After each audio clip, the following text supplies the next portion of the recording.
Oh shit, we're live! Hey, Yeah, we're Kat, live. how's it going? Brennan, may I ask you another question? You may. Did you make Beretta before the 8th of September in 2019? Oh. Now that is a fascinating question. That is Where a were you on the fantastic. night of? See, the problem is I don't Okay. know what day it is now. Can you do me a favor? A small favor. You can do it later if you want, but go into your DMs with Jay and search the phrase that you sent Jay after you decided to cross the lines that you said earlier, and tell me what day you said that on. Okay, I'm gonna do that now. You guys faff. Okay, Hi. Zogo, thank you so much for the subs. Seriously, I appreciate them a lot. Subs are really good right now because I just checked, and I'm gonna be a good shill this time. And every single sub gets us towards unlocking additional emote slots, which means you can do more stuff like spam Alcott and Arch if we get more faces. Jack of Coins, thank you so much for the sub. Every additional one is an additional point. We gotta get to like 255 sub point. I don't fucking know. I lost it already. We're at 198 sub points, so we gotta get to like 255 or something, and then we get more emote slots. I think. Thank you for the hype train. Thank you, Streaming McClarky. But yeah, before this session, I wanted to talk about actually what Roma and Brennan were just talking about. Now, before this campaign went live, I reached out to a bunch of people and I sent them this nebulous document that was, hey, take a look at this, tell me what you think. Potentially generate a character for this game, and we'll figure out where you go, etc. That document laid out a lot of proto-Indigo concepts that have honestly evolved since then, but the fun part about it was it laid out the different factions and the factional struggle in a more primitive state, and near the bottom there was a single question. Hey, there's something weird happening in the city. How much do you want to know about it? And if you crossed that and went further down into the document, information was revealed to your character at a price. Now, I found exactly what I said. I found it. What day was it on? What day was it on? I need to know which group you're in. It was 9/11/2019. Shit, okay. now, Takio, thank you so much for the sub. Adds what I another pin specifically to the said was- conspiracy board. You designed this document fully knowing that I would want access to the capital T truth. Give me the deepest lore. So, if you crossed the first line, the phrasing was more or less to the effect of, you know, something weird is happening in the city, and I'm going to give you a permanent flaw related to your character based on you crossing this line. Teach crossed that line. Now, Roma crossed none of the lines. I didn't cross a single line. I was like, don't give me any information. If I could have crossed negative lines, I would have crossed negative lines. I said, take information from me. Yeah. Now, the thing with crossing the lines is, for every single line you cross, you do find out more about the world. You find out more about the universe. But in one or more ways, you are powerless to act on that information. Which, that's the natural counterbalance. Now, here's the big thing. If you crossed, there was another line after that first one that just says, literally, if you cross this, something serious will happen. I can't tell you what it is. And then you scroll down another page, it's like, you sure about this shit? And if you continue going, it just says, hey, you crossed all the lines. DM me right now and I'll tell you what happens. So, tonight, we get to see what happens. The way it works is, if you don't cross any lines, you have the least amount of information but the most power to change things. If you cross one line, you're in the middle, you have a decent amount of information but kind of middling power to change things on your own. Yes. And if you cross both lines, you have all the information you can want, but you can't do shit. Yes, something is stopping you. Knowledge. Yep. So, and I was like, I'm crossing no lines, I'm not even gonna have a backstory. Don't even tell me what it is, Jay. You can make it. If I can cross negative lines, I'll do it. And then everybody else was like, I will cross 2 lines. And I'm like, okay. So, you are seeing this in a progression of top to bottom. How many lines have been crossed? Cassius, none. Teach 1, Brennan 2. Nobody's deeper than me. Yup. Now, J-Man was saying this earlier, but I did message him before the game just going, hey, you would match the vibe of this game a lot. So I'm just gonna float this. Do you want to be a co-GM? You could be a player too, but do you want to be a co-GM? Like, how about being a co-GM? And J-Man's like, yeah, sure. So J-Man got to cross the invisible lines. Yeah, we were saying you have to highlight it because it's written in white, and then you have to decipher the code, and then you have to call a 1-800 number at 11 o'clock p.m. Eastern Standard Time. An address in Tennessee that you have to go to in person. It's an ARG. It's Aloha's house because he listened to me. So congratulations on winning the ARG game, man. Yes. Oh, thank you, finally. Kill me, please. I have a Google Doc that has listed the people who I know got that document and how many lines they crossed when, and so there are a certain amount of people who made their characters before me. And I know for a fact, I think there are 5 people that made their characters before me. 2 of them crossed no lines, and that's me and the person who was there when I made my character. 2 people who crossed 1 line, one of those is Christian. And 2 people who crossed 2 lines. And I have 2 people filled out, I won't say them because, they're spoilers. I have 2 people on, like, which one I think is the other person who crossed 1 line and which one is one of the people I think crossed 2 lines.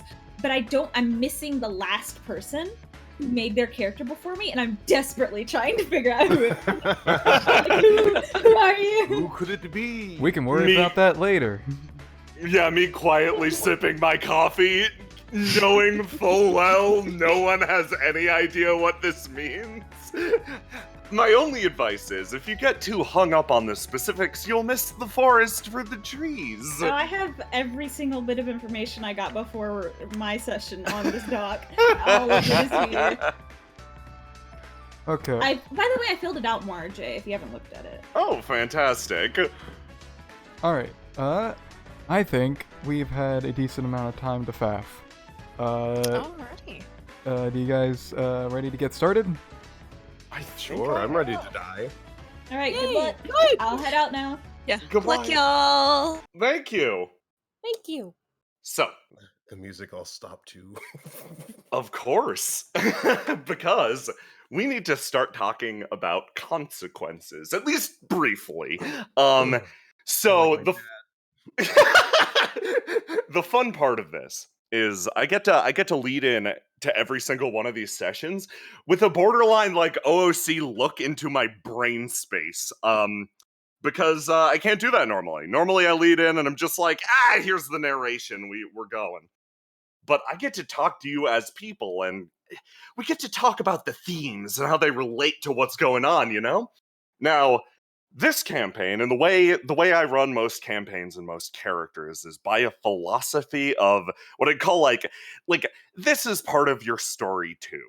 So, say you're nervous before a session. Lots of people are nervous before a session because sometimes they cross 2 lines into oblivion, and they don't know what's going to happen.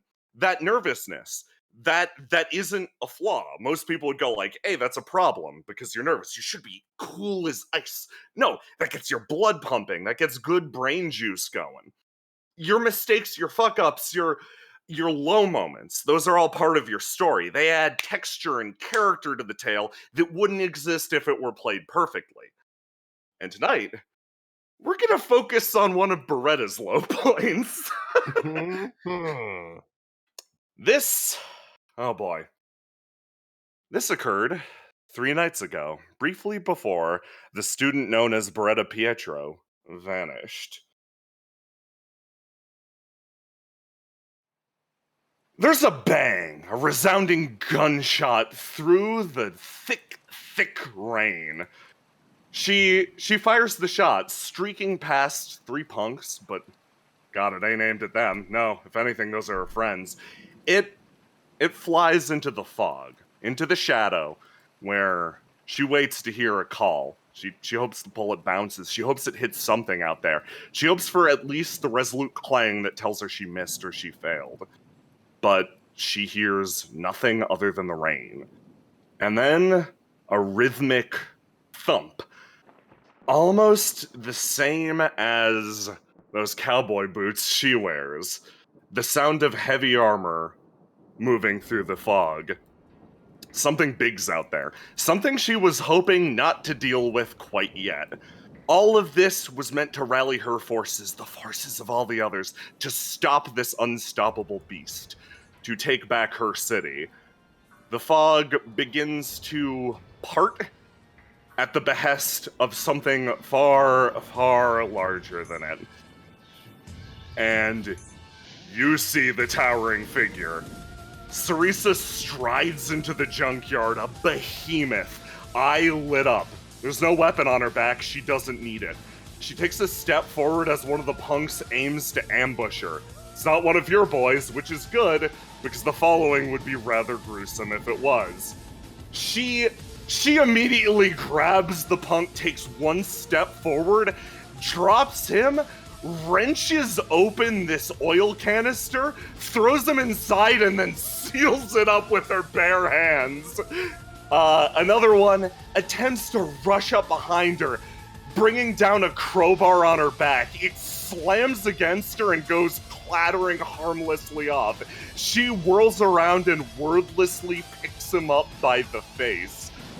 Beretta, you had another chance to fire, but once again, it didn't mean much.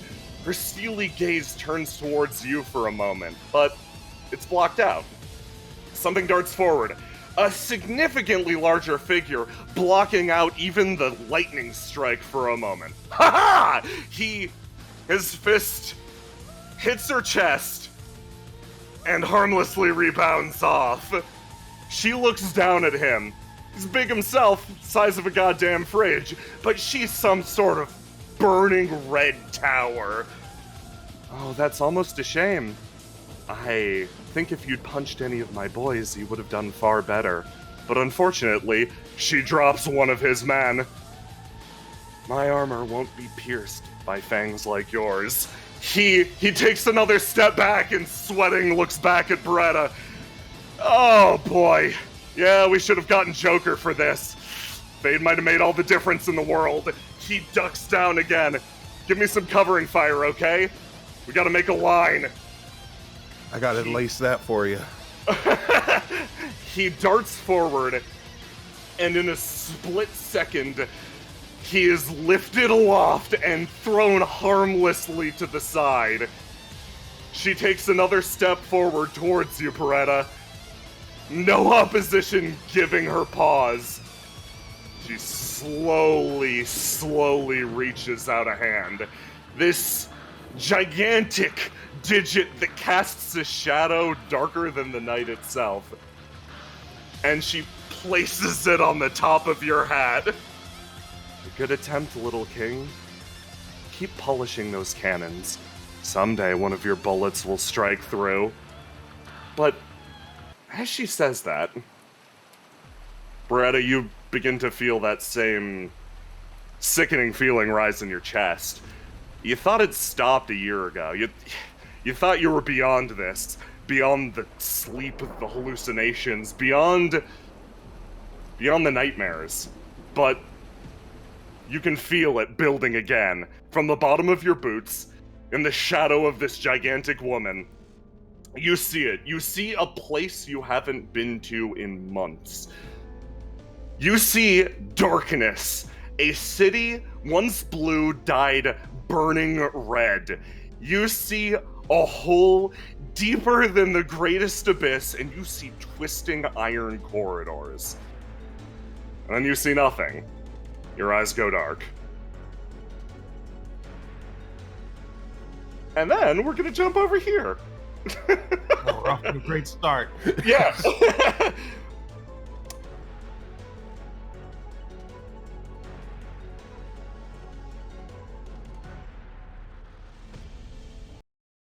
Bretta.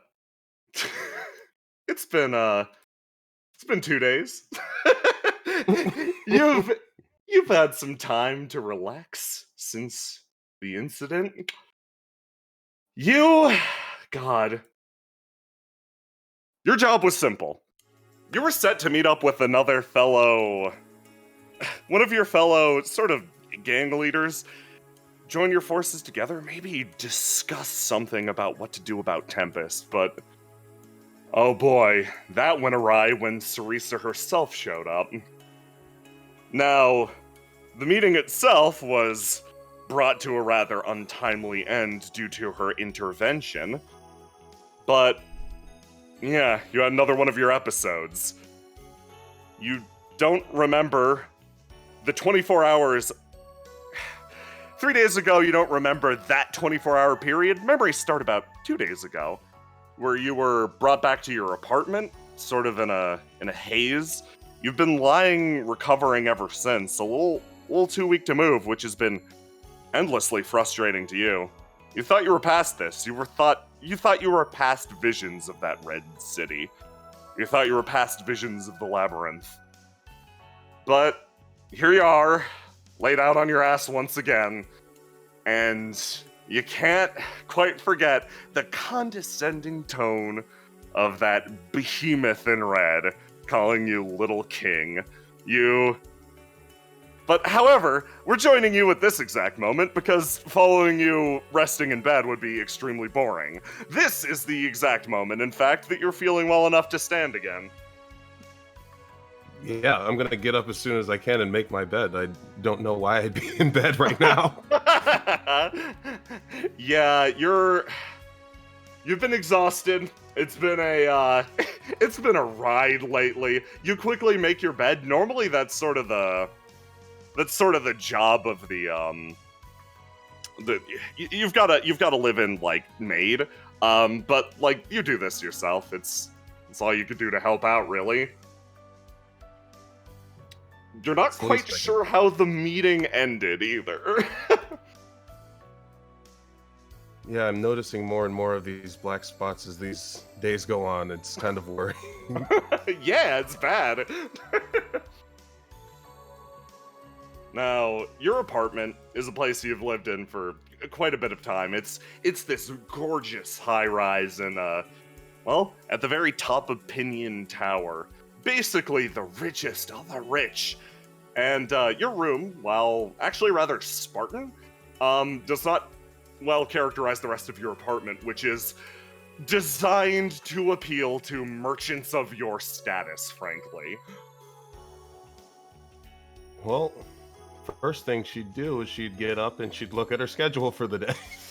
Oh boy, yeah, you take a look at your schedule. Now, this activates one of your gifts.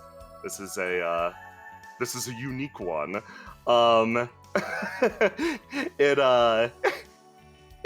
So basically the way this mechanic works is at the beginning of every session, Beretta is granted 3 tasks determined by Brennan, and is granted 3 tasks determined by me. Now, taking a look at the schedule, I'm going to read to you the 3 tasks that I have written. Beretta has presumably written them herself into her haze. So, Task 1, attend class. Task 2, be seen striking a cool pose in a fitting situation. And Task 3, oh, you are ambitious with this one, shoot through the hole of a donut with someone watching. You think about it and you think, damn, that's cool. That would be very cool. Now, Beretta, you have an additional mechanic. And I am going to label you with it right now. You're feeling a little low at the moment, so I'm thinking you're feeling like a C-. Oh, feeling like a C. God, it shows up in the thing. Yep. Now, Beretta has a unique mechanic. she views the world by her own. She has this own standard of excellence to project, and that can be most simplified by a letter grade. Now, currently she is feeling a C- because, fuck, the last few have been rough. The higher this grade gets, the more bonuses she gets. And if her grade gets high enough, she can spend 1 grade to perform special moves. Supers, if you would. Well, C isn't gonna cut it. I imagine that these letter grades are actually her just rating herself on the planner. Yep. Like, I'm feeling a C-, and that's not gonna get me through school. So we're gonna have to get that up. You look around your room and there's you can get dressed, you can grab your erstwhile hat, which has been actually delicately placed up on this shelf over here. Well, here's a good way to start off the day. I'm gonna take the hat and I'm gonna throw it up and into my backpack. If you want, you can get your hat from the closet. Ooh! Oh shit! Really? Oh my god, Mask! You genius! Yeah, go. Yeah, maybe you should check out that closet. All right. Oh, the closet. Let's see what's in the closet. Oh my god! I didn't know that was there. Holy shit!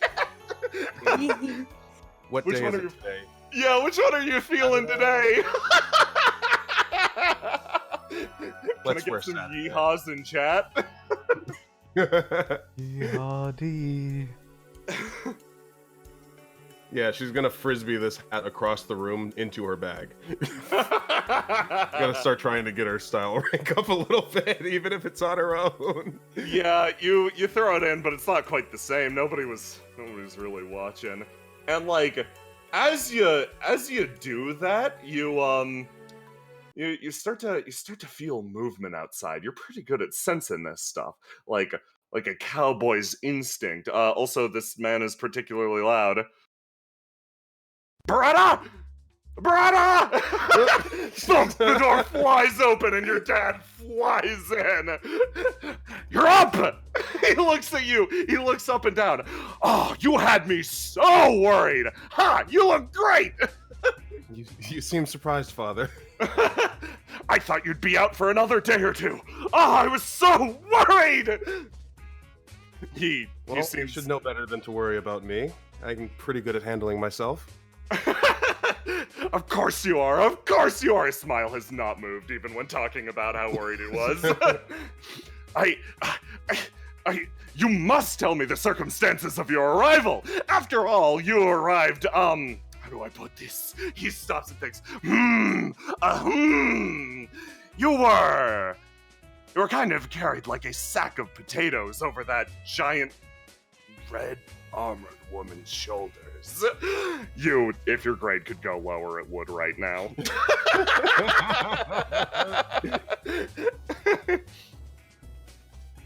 Well, Father, I don't know how to say this, but I've been keeping a secret from you. What? Impossible! Well, along with my, day-to-day work and schedule, I have also been taking up a bit of extracurricular tutoring with some of the local inner-city youth. And how touching! He spits in your face while yelling. What are you teaching them? Are you teaching them how to count, how to shoot? Well, economics, actually. I figure I'd raise up the next generation of capitalists. I figured you'd like that. Sounds like hell! I love it! Brother, come with me! Hold on, I need to show you something! The last 2 days you've been out, I made something really special! Oh, exciting. You run past your table that is full of guns that your father made? That's his prized collection. Guns so clean you could eat off of them. He picks up the gun he's been working on and walks over to the piano. Check this out. He picks it up and holds it the worst you have ever seen a human being hold a gun before, and points it at the keys and begins to fire, playing a note at a time with the gun. Is that a bulletproof piano? No, it's a piano-proof bullet! He turns around and hands you the gun, and it, my dear beloved daughter, is for you. You've offered me the world and then some, Father. Right, also, he was already going to pick up another gun. Your teacher's been calling lately. He says he's worried about you. Oh, really? Yes! I guess I have missed a couple of days. Well, nothing you can do about that, he says, sitting down in the chair. You disagree with this on a fundamental level. Much more forgiving than I am. Don't worry, I'll make sure all of my work is done and better than ever.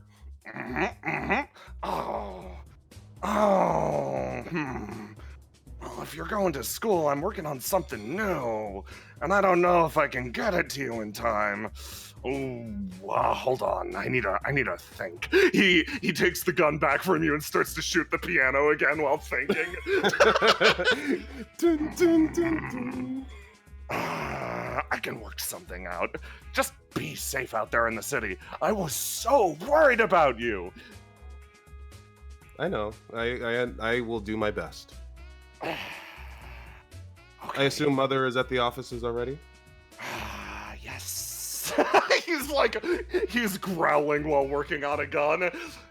Yes, she's remained busy she's been worried sick about you. Not as worried as I am. Obviously, he fires the gun once into the air. A giant, section of plaster comes down.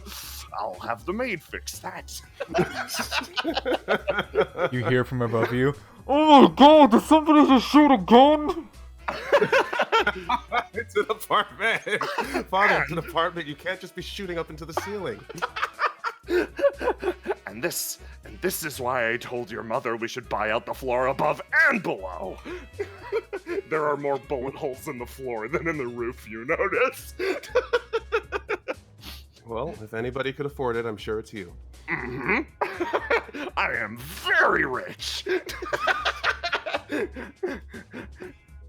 Right, so if you see your teacher, tell him to stop calling. It's annoying. I'll forward all of the calls to the front desk.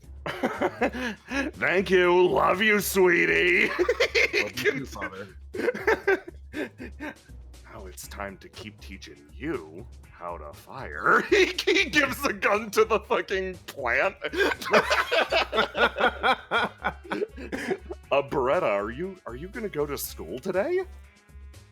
I think it would be a good start to start by going back to school. That's a good idea. It's about, God, you slept most of the day, unfortunately. It's about 4 p.m.-ish. You can still make your last class if you hurry. Thankfully, this is the first 2 weeks of the semester. This is you're sensing out classes day. Sensing out classes month entirely. The university gives you free reign to poke your head into different classes, decide which ones you want to take. So while this is technically elective, I don't think there is technically elective to Beretta Pietro. You have that standard to upkeep. So yeah, There is no elective. Yes, you go downstairs. And you find yourself, I'll ping over, at the very bottom of Pinion Tower. It's this gorgeous building. Absolutely reeks of money and development and all that other stuff. You live here with mostly other business people. You're pretty sure, your dad's position allows him to sort of double dip on a room here as both a merchant and an ambassador. He has every right to be in this building. You haven't really met your neighbors. They seem kind of snooty for the most part, and they don't like your father. Can't imagine why. Well, he is a bit new money. Yeah, he's extremely new money. Here, exits this way. You just take an elevator right out. And you walk outside into the Flag District, which is this is the nicer side of town.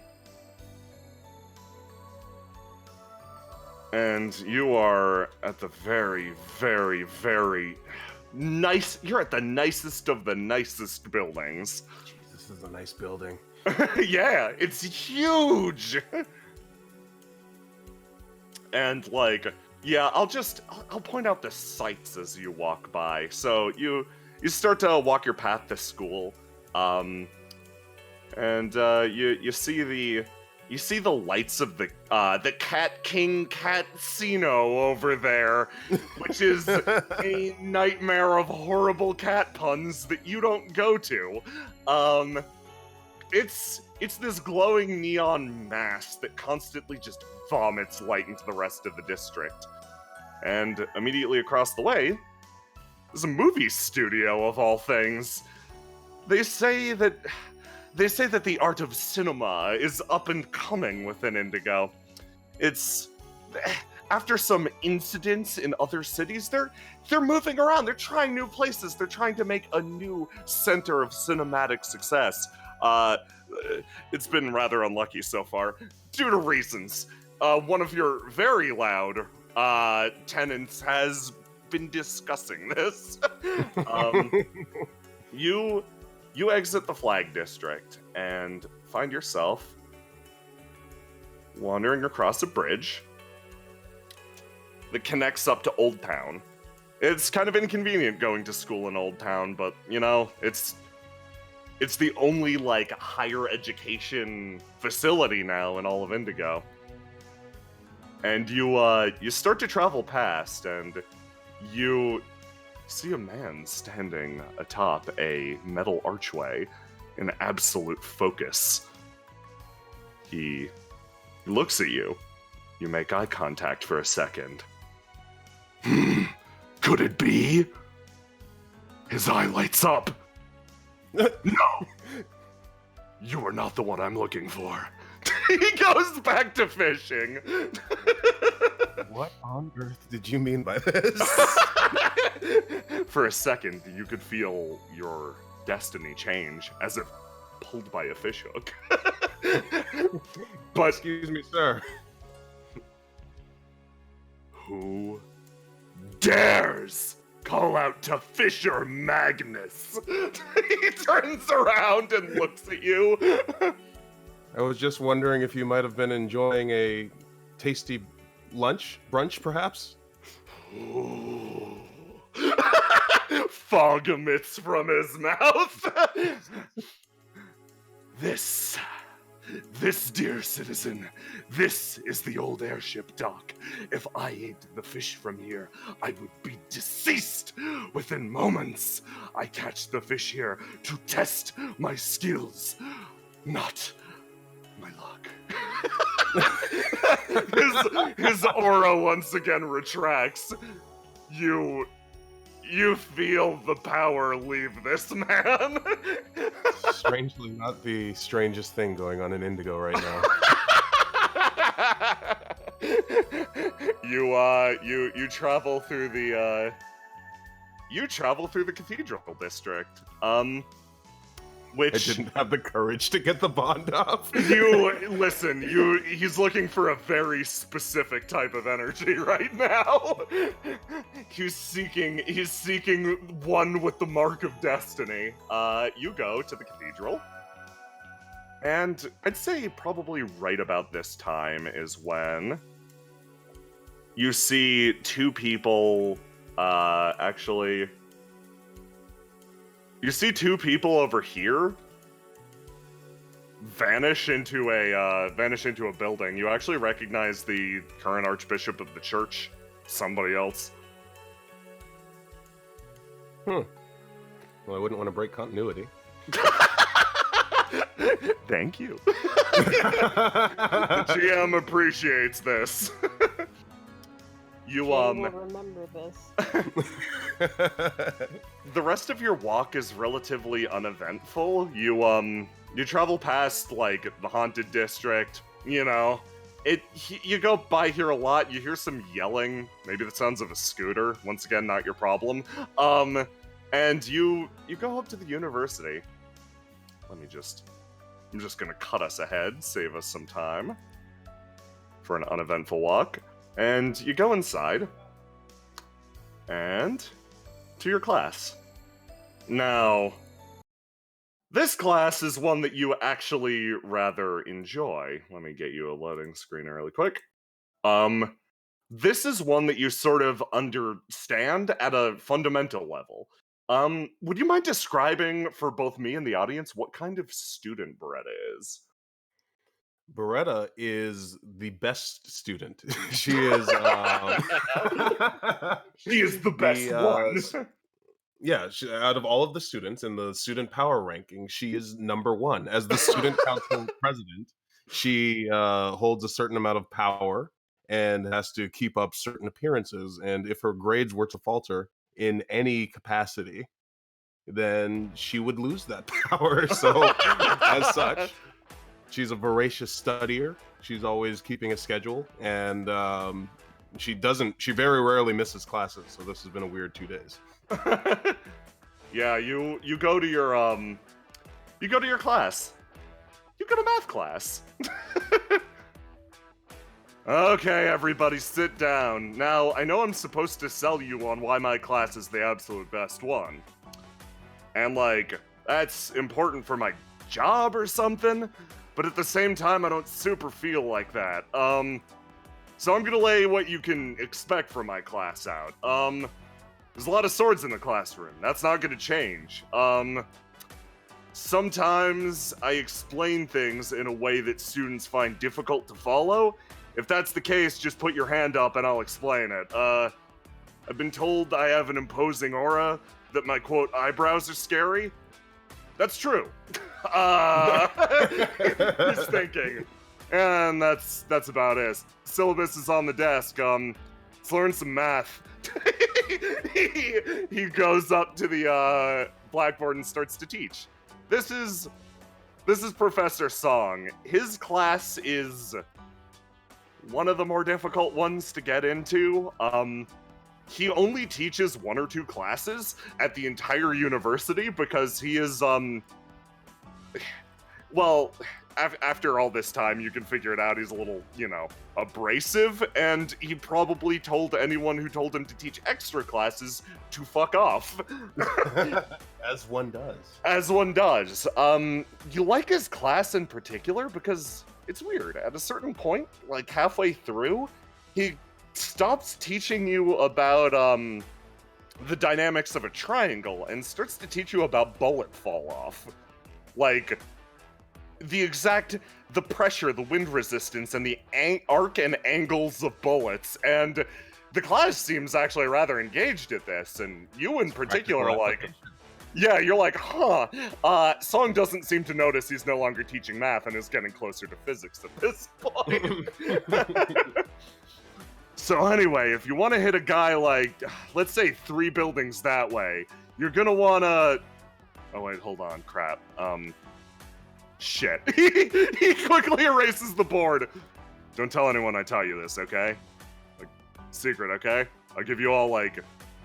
I won't help your grades, but I'll, like, pretend to. That sound good? Everybody nods. Mala's like, yeah, sure, okay. Okay, cool. He goes back up to the board and finishes the lesson.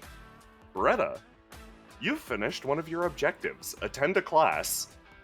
Do me a favor and mark off that. Give yourself 1 experience. I'll keep track of that if you don't want to. And raise your style to C. I can do that for you as well, actually. Thank you. By completing tasks, your grade will naturally increase. And sort of the lesson wraps up, and everybody starts getting ready to go. They filter out towards the door. You see someone sitting sort of to your right. That you You see her sometimes, like, she's around school. This is one of your friends. Her name's Mallow Marigold, and she's like... Oh boy. She's one of those friends where you don't remember exactly why or where you met her, but, like, you've become reasonably acquainted over time, and ever since, you found out she was having a hard time, you've actually lent her a little bit of help. Your unique position actually lends you the ability to do that. She kind of waves to you. Oh, Beretta, you're back! Oh yeah, sorry, I caught a bit of a flu, but it's all cleared up now. How are you, Mallow? I'm doing good. They bump into each other. They butt heads. That was not cool.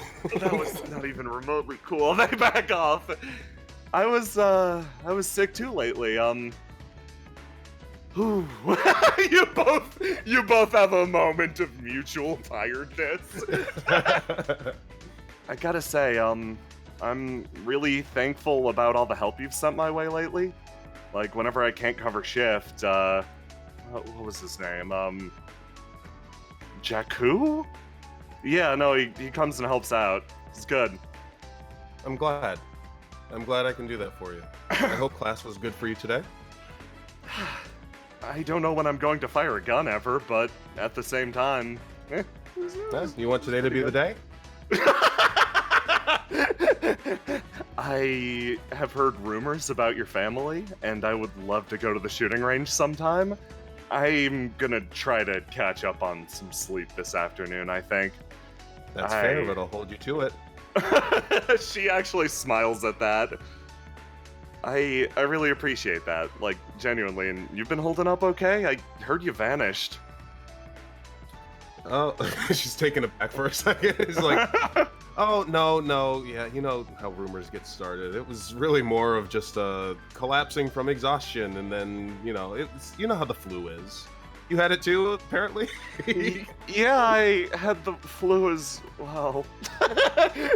Mallow, like, nervously looks down. She then looks up. Who do you have for homeroom? I'm in Teach's class. I actually just got transferred into there. That's good class. That's a damn good pick. This man is suddenly next to you. Thank you. You approached very swiftly.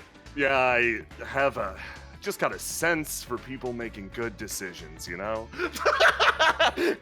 And let me tell you, that is one of the absolute best. Oh, Teach, I think we were briefly acquainted. She came up with Alcott, who's my... Yeah, I kind of thought she was going to ask me to be in her class, but then she didn't, so... Oh, that's weird. You should do it. Doesn't have a lot of people in class, so... Yeah, like... not that I'm biased or anything, but I hear Teach's class is the place to be and be seen. Also, she needs the help, but that's not the point. Well, as the only person in Teach's class, I could really use somebody else in there to, keep her off me a little bit. She's very eager. Mallow kind of smiles at that. I could go for something like that. I don't know what she's... Oh, wait, hold on. Is she the one whose thesis is that census project? Mallow, like, starts to think. Yeah, yes, actually, yeah. Maybe we would get along better than I thought. She's picking at her hair. Yep, you would. Everybody gets along with Teach. It's the rule. Anyway, like, you kids can... I got a place to be, speaking of censuses. You kids... Like, lock the door on your way out, right? I got a lot of swords in here. Wouldn't want them to fall into the wrong hands. Nope. Song waves on the way out. I also wish he was teaching a homeroom. Is the sword on fire?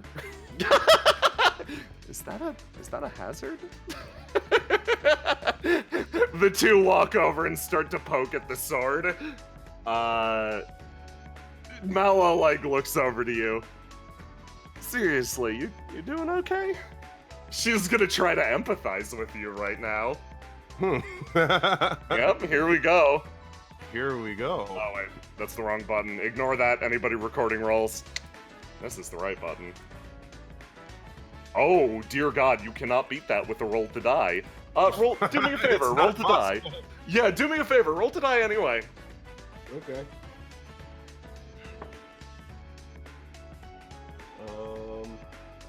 Oh, there it is. Nope. Yeah. There? Yeah, just click on your character, and then in the upper left. It just took a second. Oh, fantastic. So, she is going to lock you out of your red, not your red stat, your yellow stat. She's gonna be a bastard about this. She knows you at least a little well, and is gonna be like, no, you cannot respond with your yellow stat. So, whatever RP goes forward cannot factor in that aspect of your personality. Which, oh boy, good luck. Yeah, she looks at you dead in the eyes and just goes, "You doing okay?" I've been better. I won't say that. I won't lie to you. But honestly, you seem like you're going through something too. Activated my reverse card. Oh, fantastic. So this is likely you responding with one of your own attributes, correct? One that's related to your character. So you are tasked with responding to this prompt with an attribute that isn't yellow. So you are coming right back at her, and unfortunately, these two characters have actually very similar worldviews and similar views on life. You can probably tell based on their interactions. And here's the point where I show off my own mechanics very self-inflatingly. Because Mallow knows how she views the world, and she is going to take a guess at what attribute that she's coming at you with. And she's going to guess blue, because that is how she would react. If she were using the words you just used, it would be blue. So she's guessing blue. You just came at her with a blue. That's a good guess. So, in this instance, I will show you why she thinks this way, and how she was able to successfully guess the way that you are coming at her. First of all, you get the nominal bond up. Hooray! Hooray. Second of all,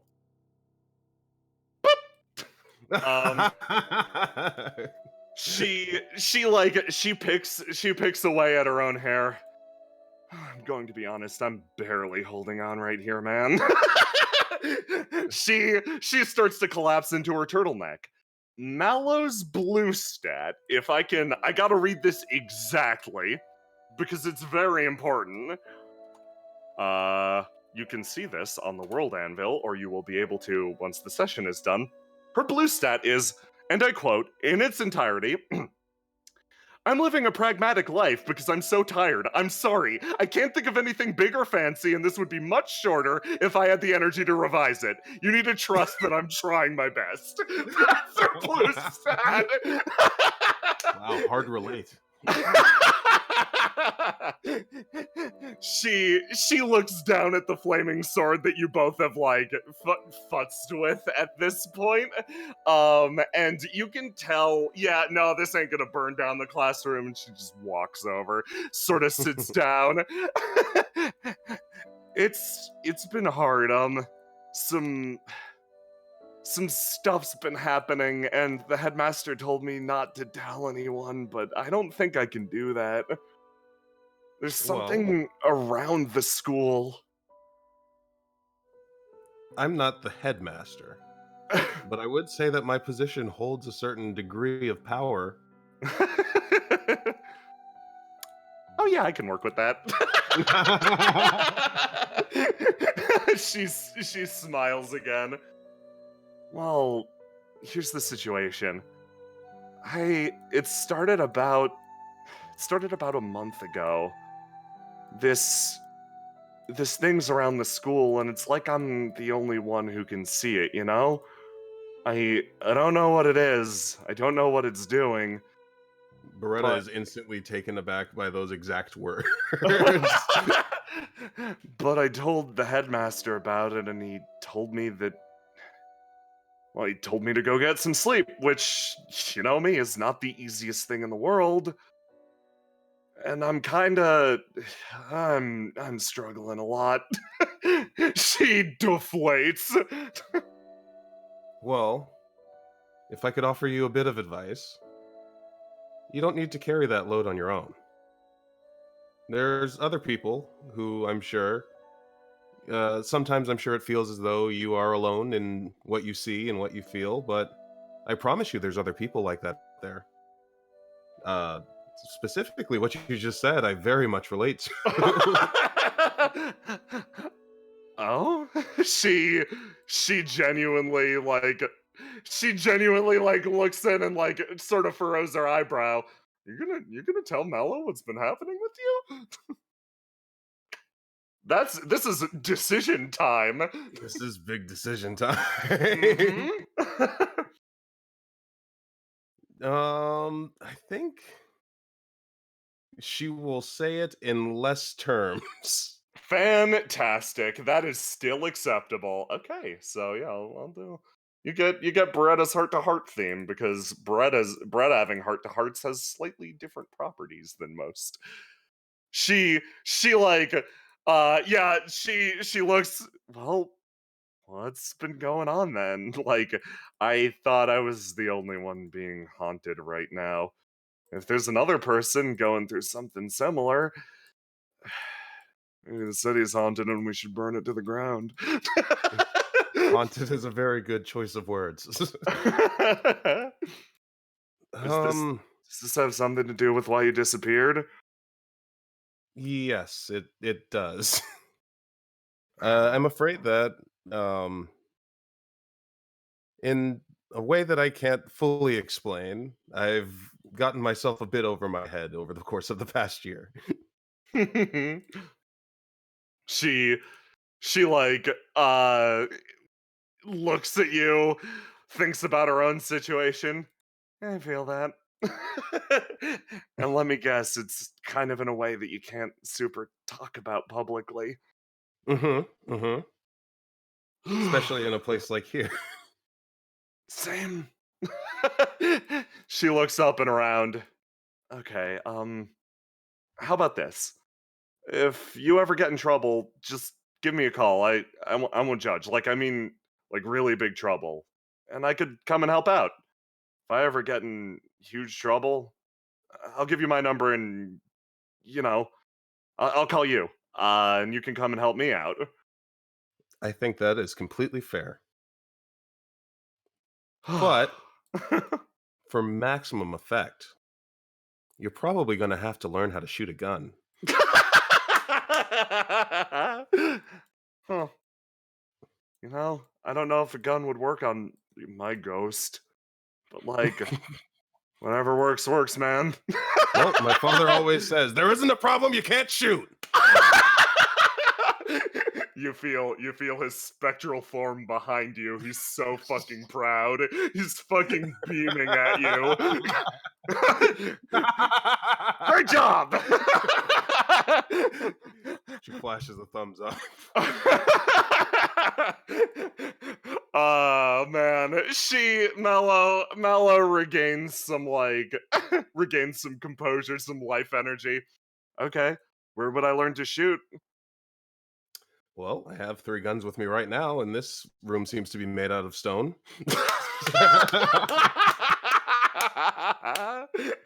Okay, are you gonna teach Mallow how to shoot a fucking gun? Let's teach Mallow how to shoot a gun. Didn't see this happen. No! Mallow, let's, oh man. I'm gonna set up a target on this end. Yeah, so you rolled to die earlier. You should choose to keep one of those stats, and then you should give me a roll to do. Okay. Music is playing. I'll play a different theme that you can hear and / the audience can hear. Gun shooting. Oh my god. Okay. So, this is your role to instruct Mallow how to shoot a fucking gun. Let me explain.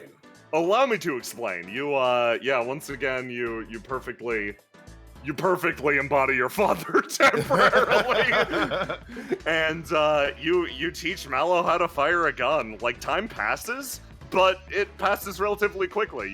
You're a natural teacher, actually. Like, when it comes to peer-to-peer instruction, you're actually phenomenal at this. This is going great. And by the end, Mallow is shooting a gun, and she still does the whole, like, whenever the gun fires, her whole body quakes and kind of goes with it. She's still holding it with two hands, but, like, she actually builds some accuracy. Now, I'm gonna give Mallow a marksmanship gift, courtesy of you. And you can keep that gun. My dad actually gave me an extra one this morning. So. Are you giving her one of your spares or the gun that cannot harm pianos? Fantastic. Yeah. You hand off one of your spare guns to her and replace it with the gun that cannot harm pianos. And at some point during this, you actually get a text. Well, I think I need to take this. Yeah, it's okay. I'll just shoot the sword again. Mallow shoots another. You have lined up swords across these boards, and you're shooting them down like fucking bottles. You're Oh, by the way, Mallow, would you say that I've helped you today? Yeah, like more than you could. Well, no, you'd understand this more than anyone. You helped me out a lot in a way that I appreciate. I could check that off the list. Oh, get an additional experience and raise that grade, my friend. A student in need. Oh, there you go. You're at that C+. Oh, you also, hold on, you also succeeded in firing a gun. Which does benefit from your style. So that C+ increases to a B-. Correct. Yes. Now this is a grade I can bring home. And at this point, every time that you use something that capitalizes on your areas of excellence, aka academics, or firing a gun, or authority, you get to add a +1 bonus to it. So when the gift thing pops up, you just go 1. You don't do a +1 because that'll cause the macro to break. But yeah, you look down at your phone and you got a text from Bill. You know this, Bill. Oh. Yeah, I have to take this, Mallow. I'll see you tomorrow? Yeah, I'll see you tomorrow.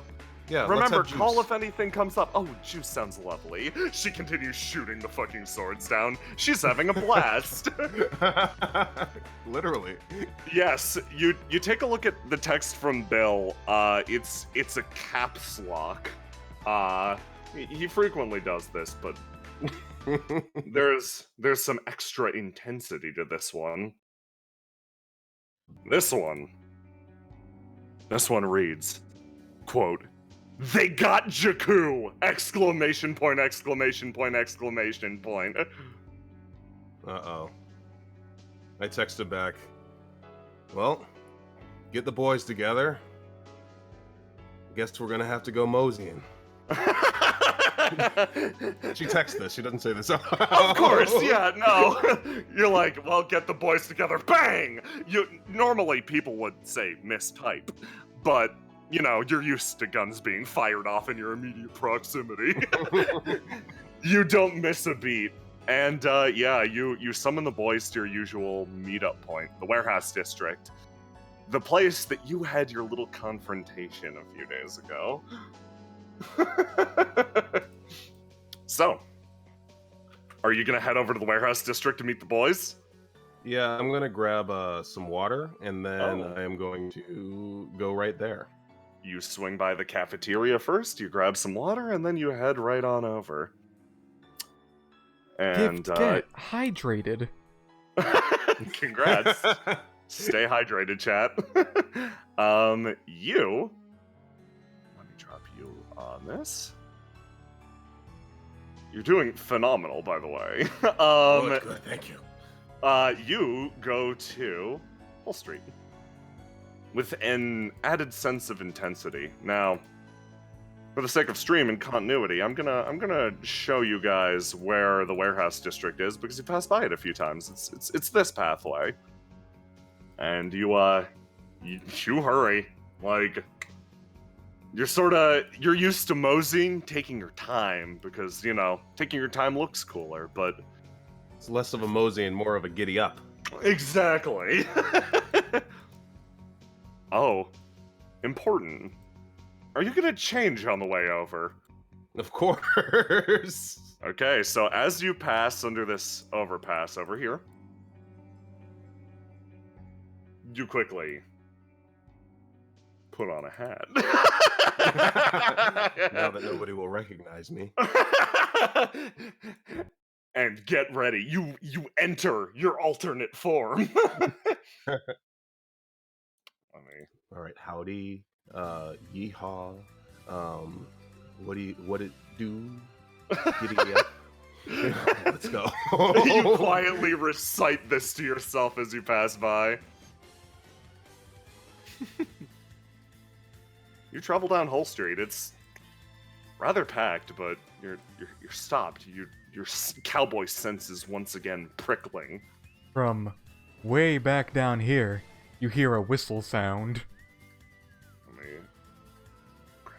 Way back where? Down. Down. Down. Down. Down. Southeast corner. There's your fucking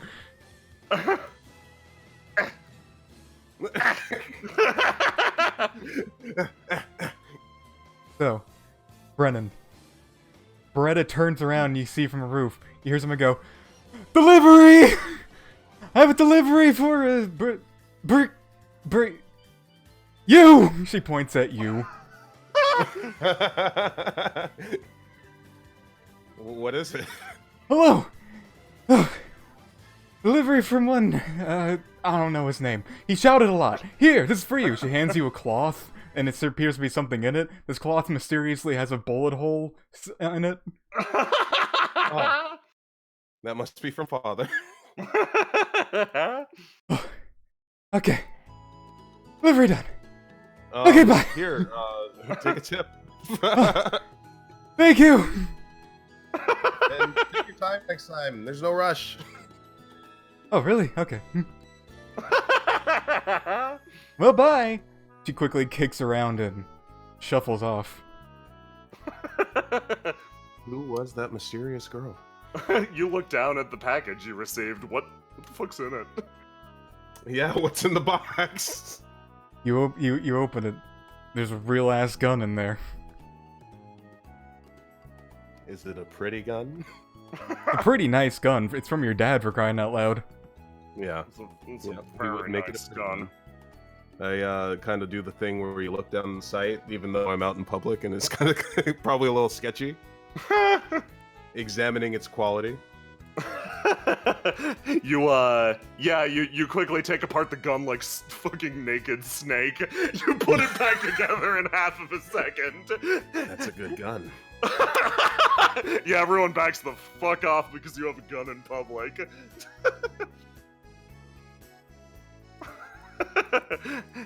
Hey, you there. She points to this Rauji man right over here, eating a donut. Wait, where the fuck? Right here, right across from her. Oh shit! Is Yes, he hello? eating a white donut with Hold famous on. seaweed wrap? Hold on. No, you just hold on. Hold on a second. Hold on a fucking second. We have a character for this who looks very similar. You see, you've seen this guy around, you think. You look at this guy from behind, and you assume it's this person you've seen on the streets before, but it's that awkward moment where it's somebody else entirely. But you are correct about the donut front. Yeah, in fact, you're super correct about the donut front. And he turns around. Yeah. Is it Donut Man? Yes! What do you want? Do me a favor and throw up that there donut. He looks down at his bag. It is so full of donuts. It is comically packed with donuts.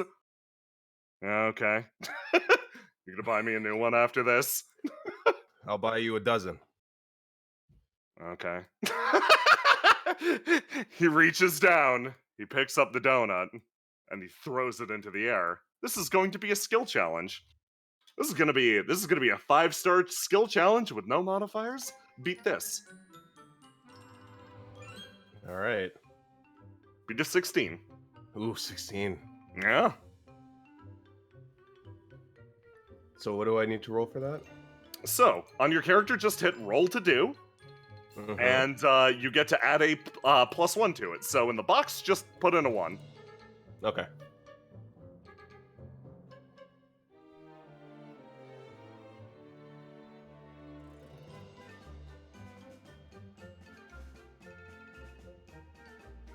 Yeah, this man... Processing. Yeah, it's roll 20, it's fine. This man... You look at this poor son of a bitch, he looks... exhausted. He looks so... Fuck, okay. He looks fucking dead on his feet, and he throws this donut into the air, and you shoot it, and it fucking pulverizes to atoms. I'm gonna drop 1 letter grade. Back to C+, baby. He looks down at his bag of donuts. Wanna try again? Yep, I can't end on that. Okay, here we go. He's gonna throw it up into the air. Beating 18. Jeez. What is he, a donut slinger?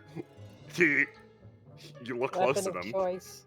And as he throws it into the air, you notice under his robes, there's some familiar uniformage. This is a secret Tide's Edge agent. You're not sure what he's doing on this side of the fucking river. This isn't but a normal donut dealer. Yeah, so you see that donut whiz into the air. Beretta, you pulverize another donut, lose another grade, and start to get very upset. Listen, Donut Man, don't forget me. I'm going to pierce your donut. Okay. mean... Yeah, that's cool. Everyone looks at you. They're all staring. Oh, shit, I blew my cover. Fuck! He runs upstairs and sits down at this cafe. Beretta, you walk away pretty thoroughly embarrassed after the donut fiasco. It's been a rough week. Beretta's had not the best time, actually. Doink. You go into the warehouse district and you try to compose yourself. Now, Beretta, currently you've got that negative beat status effect. That's bad. You failed twice in a row. It's something you're supposed to be good at. I know. If you had any bonuses, those would turn into negatives, but honestly, you're just down in the dumps enough that, like, God, this sucks. This sucks a lot. Let me give you the ghost status.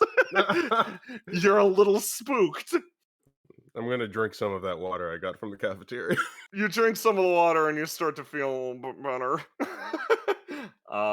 Yeah, you go into the warehouse district, your usual haunt, and it's quite the distance, but you sense the presence of your boys.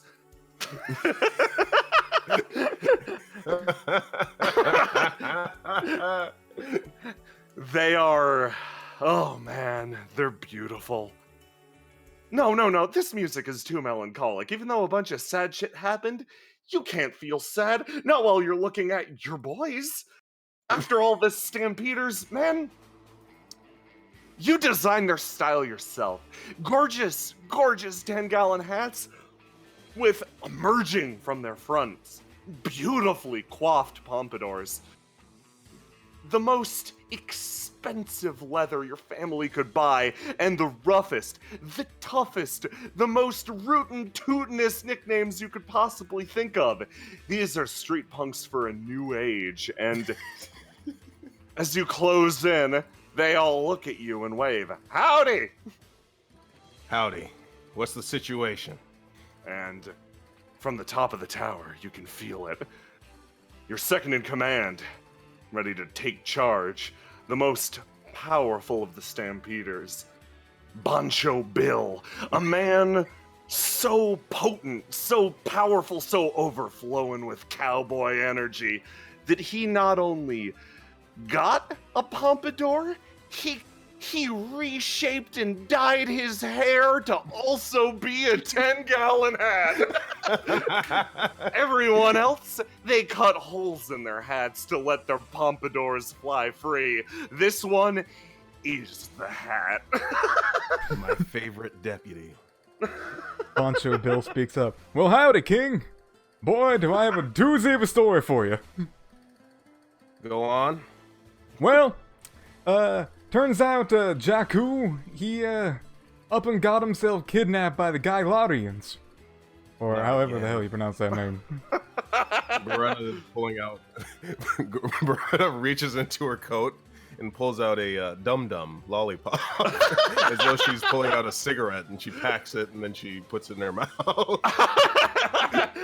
This one slides forward. There we go, I'll light that for you, boss. He pretends to light it for you and then backs off.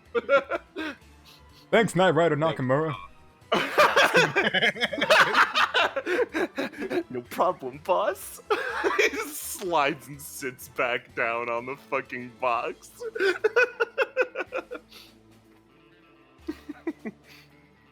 So are we riding? Well, it's up to you, boss.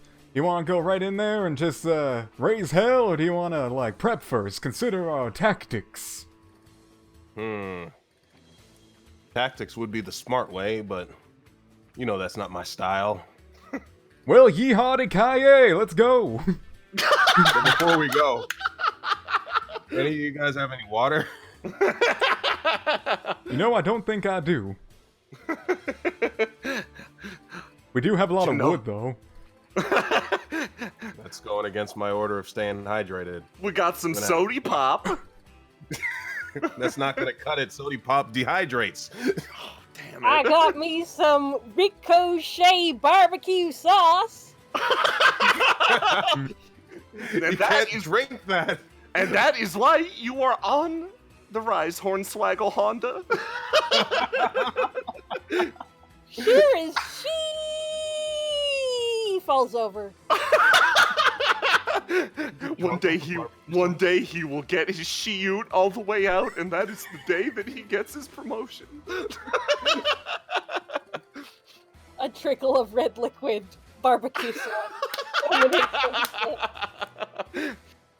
Well, Sorry. boys, it's time to mount up, and if you ain't got no giddy up, then giddy out my way. You step around Hornswoggle Honda, who is actually he is clearly in trouble. Two of the boys pick him up and put him on top of the crates and put a blanket over him. Well, You guys mosey. Okay, let me get your boy. They look like such a mess when you put them all together. This is so perfect. it's a horrible Katamari ball of fucking pompadours. Cowboy hats.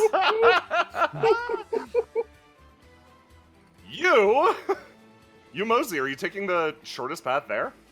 Yep. Hot damn, okay. Let me move you then. You guys have no idea how long we have been waiting to unleash these pogs in particular. The boys are incredible. The Thank boys you, are Bryn. in fact back in town. Thank you so much, Bryn. You're the best. Bless you. Yeah, you roll up to Hull Street. Now everyone who is like looking at you having post-shot that donut are like, They're backing away for different reasons, and not because you have a firearm and you're firing it in the middle of a crowded street. Just because they're passively embarrassed to look at you. Nah, they're intimidated. Do you wanna roll for intimidation? Yes.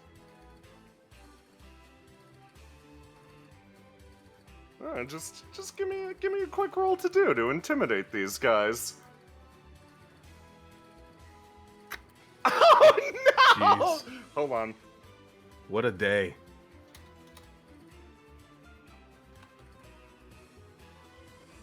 No!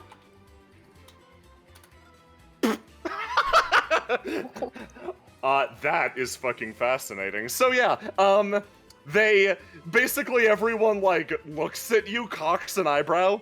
This guy actually kind of backs off. Like this one specifically seems afraid, and you got one, and hey, that counts. That counts. Oh, the one for the chalkboard. They write it down on the chalkboard. Your boys have a habit of collecting your various wins over the course of a day.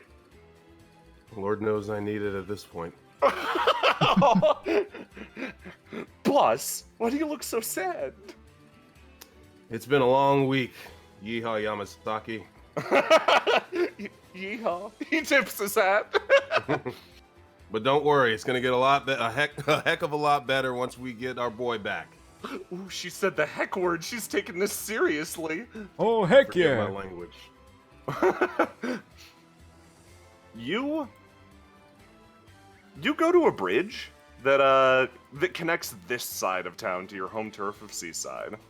And you see a scene unfold that might be familiar to people who have seen earlier streams. Let me stop the music really quick and swap over to this one.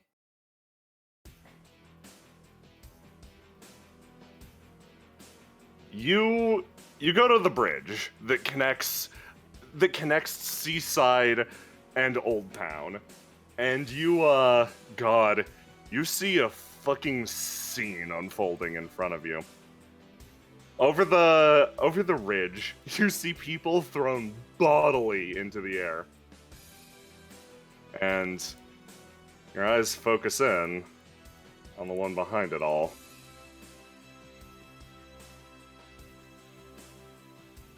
Oh, jeez. Yup. You knew we were coming back here. Thump, thump, thump, thump. They all hit the water with one swing of her gigantic weapon. This guy stands up. He looks around. Beretta, you stop, and you see someone immediately to your right. Hey, come on, get back here. Your boys line up. Your boys quickly fall into cover, and he like grabs you and pushes you behind the column. What's going on over here? Oh, it's some sort of I don't know, like a rumble, some sort of a fight. Hi, by the way. I don't think you want to get in the way of that. Cerise I know better than slowly most. turns around, and you see her start to walk away. She says something to this closer guard, and he pulls off his helmet. Yeah, I'll see to it. Walks up and over. Hey, you! Yeah, you're really afraid. Oh, can you still stand? Pulls him to his feet. Yeah, are you guys gonna arrest me? No. Tempest doesn't arrest, and, looks back over at Sarisa. I think at this point she'd say you learned your lesson. You seem plenty frightened. You're frightened, though. Pats him on the shoulder. So you just go back to Seaside and let everybody know what happened here today, okay? Sound good? Yeah, good. He runs back to the other side of the city. Okay. As ordered. She nods and slowly starts to walk past. Her eyes fixate on you two as she passes by. looks at you, Beretta. We meet again, little king. We have to stop this from happening, little miss. You feel the eyeball inside actually change. The guy next to you actually starts laughing. She looks at you. Glad you seem to have gotten better. Takes a lot more than that to keep me down. Of course. Next time you decide to have a little meeting like that, why don't you invite me? Terribly rude to leave me out, don't you think? Well, I have to apologize. We didn't have any snacks. These laughs are both in and out of character. Harp is losing his mind next to you. You actually feel the menace sort of die down. Very well. And, by the way, if you see Queen or Joker, let them know I'm coming for them next. Okay? She takes another step. Messenger, but I'll be sure to pass on that message. Harp smiles. She looks back at him for a second. He freezes up, pointing to himself. Oh, me? I thought all the clowns were in Seaside. She walks and slowly exits. Oh, harsh. Deserved, but still harsh. Whew. Okay. Feels like I just missed getting hit by a train. Good job standing up to her, by the way. I wouldn't do that. I'm a coward. Well, I got boys to protect. They're all hanging off the side of the bridge, hiding. Pretend to be a dickfish!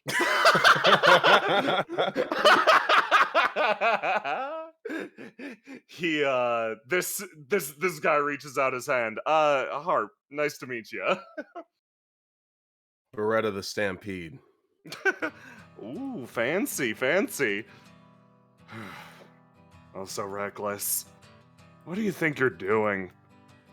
This, sort of aged Tempest member wanders up, looks you up and down. Oh, right. You're that one. Never mind, carry on. I don't have any right to tell you kids how you should live your lives. Just try to live in a way that won't get you emotions with his head. Cerisa won't kill you or anything, but she might break a bone or two. I got several to break. Good.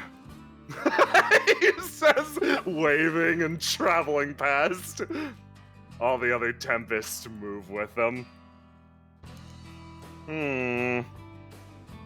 Well, ominous. Oh my god, those people are drowning. Hold on. Hold my shirt. He throws his shirt at you, Beretta, and just jumps in. Boys, those of you that know how to swim. You got it, boss. I forgot which one I was!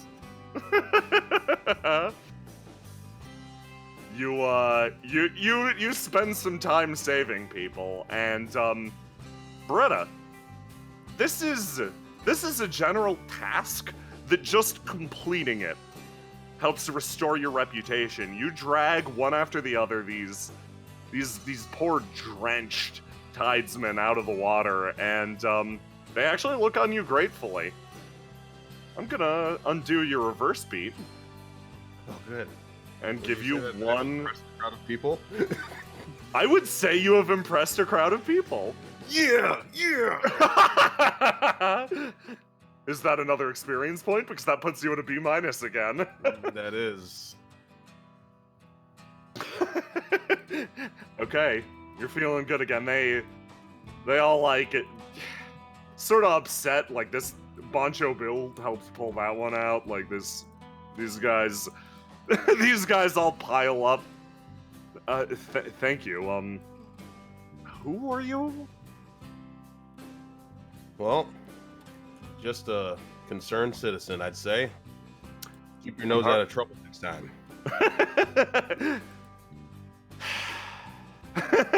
I'm Hart, by the way. I'm a college student. You wanna, like... Okay. They all pass him by. He's a college student? Yeah, that's cool. No, it's fine. they all ignore him, and Beretta heel turns and comes back.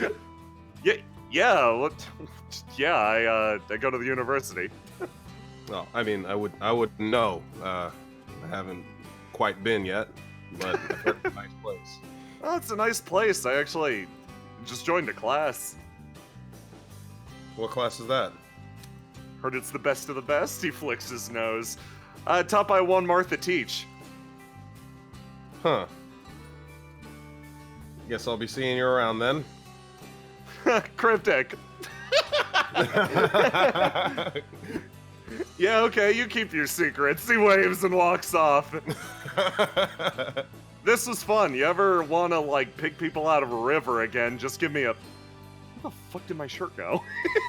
he starts fervently searching. Damn it. Okay, fine.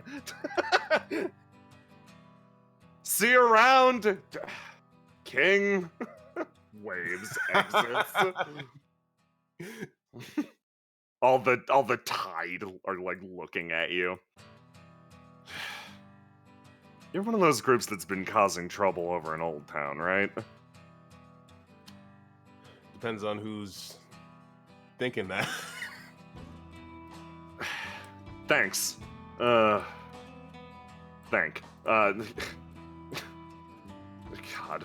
Whatever. He takes a step forward. You're giving all sorts of hell to those Tempest over there. Keep it up, okay? You make our jobs easier. Well, it's the least I can do. Good. Takes a step back. Could use more citizens like you.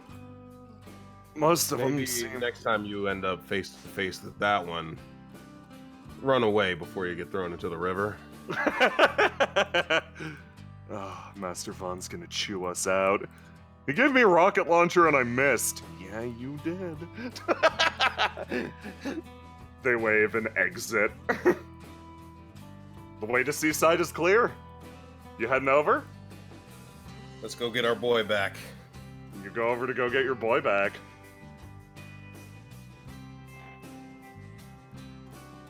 Go into the arts district. Down here. And you want to go up this way. Yeah, no, these maps are huge. This is a full-ass city. And you find yourself back in Seaside. Your normal stomping grounds. Not that your boys know that. Actually, they look kind of out of their element. You're also smells pretty like sure money. You lost Charo Chiaki in the river. But he said he knew how to swim. So long. He was always a damn fine fibber. Rule number 1 of the Stampeders, no fibbing. Well, that lady sure was absolutely terrifying. I'll be honest, King, I really don't want to run into another one of those Tempest folks today. Well, as long as I'm around, they're gonna have to go through me first. Oh, you're always a damn inspiration. I'm crying. I'm breaking up. Keep it to yourself, Yamasaki. Cowboys don't cry. They just leak water from their eyes. Stay hydrated. Have a cactus. You walk across the intersection confident that no cars are coming because, you know, jaywalking's the lesser crime and you commit it as much as possible. You see one of the Tempest over here just sitting. Oh god. Trying to look cool. Posed against this fucking rainbow building. Do you think Does he look cool? Do you think they've seen us? Yeah, the rainbow building throws it off. Well, we got other business to attend to at the moment. Oh. Ugh, I recognize you. They wander over. No. You're the one who vanished with Boss, aren't you? Maybe. What's it to you? When you pull that trick off. Like, I'm off duty right now. I don't really care that much. But like, car. They all dive to the side. Ah! No, seriously. Hold on. How'd you pull that disappearing trick? Cerise's a real monster. How'd you make her just vanish into thin air? Well, Beretta honestly has no idea. I have my ways. You don't become the king of the Stampeders without having a couple of tricks up your sleeves. And one of those tricks looks an awful lot like the the MO of the disappearances lately. Huh. What do you know about the disappearances? They take a step backwards. I'm just a no-name. I'm a captain. Well, let's give you a name then. Okay. they drum on the side of their head. Yeah, call me Anset. Captain Anset to you, by the way. Raises a finger. But listen, I'm not anybody important, but I am someone who's curious about those disappearances. How'd you manage that? How'd you manage to poof a person? To be completely honest, I'm not at liberty to share that information with you. See, that's so interesting, because if I was on duty right now, I could probably arrest you. Unfortunately, I'm not, so I can only stand here and act threatening. Suddenly, you notice, yeah, no, this person ain't projecting much of an aura. Like, they're not that imposing, but like, they're clearly staring at you with no small amount of frustration at this point. So, do me a favor. If you're gonna disappear, don't take my boss with you. Just do me a favor and vanish on your own and be forgotten like the rest of them, okay? I'll do my best. It'd save me some trouble. Captain, if you have any information on this disappearing act, I'd like to know for my own sake as well. I don't quite think you understand the situation I'm in. We're in. Me. I'm technically an employee of the Calamity Tempest. I'm not fond of this job, but this is something I'm supposed to be investigating on my own. Now you, the other night, just happened to up and vanish with our boss. She comes back a day later covered in blood, apparently delivering your body to Pinion Tower. And none of us know where she went or how she went through it. She's keeping that information to the top. Only your personal doctor gets to know. So, you fill me in on what you know, and I'll tell you what we know about the disappearances. How about that? Well, I'll be completely honest with you, sir. I don't know about anything that happened, and you actually just painted your boss in a mighty fine light. Ma'am, or like a non-binary, it's just she, they. The person waves their hand. No, my like I said, I'm off the clock right now. I have no responsibility to make Tempest look good. Well, you said you didn't care for your job, right? Mm-hmm. How would you like to keep doing what you're doing, but maybe get paid a little bit more? Money's not the problem here. I look at you exhausted. What's the problem?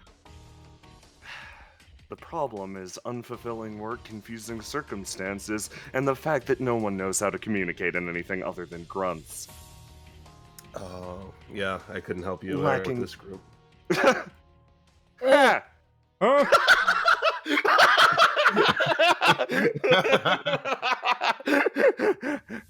Okay. Boys, go get me some waters. Well, sure thing. They all Okay. start crowding. They run in different directions. At least 4.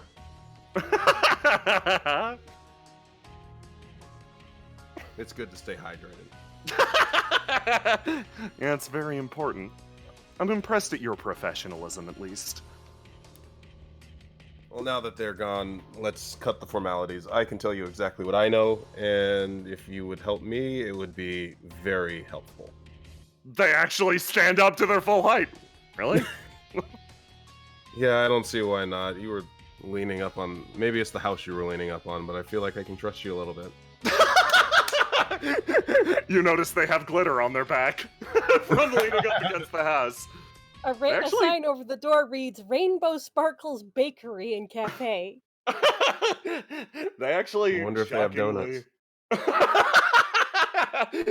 They actually shockingly relax. Well, okay.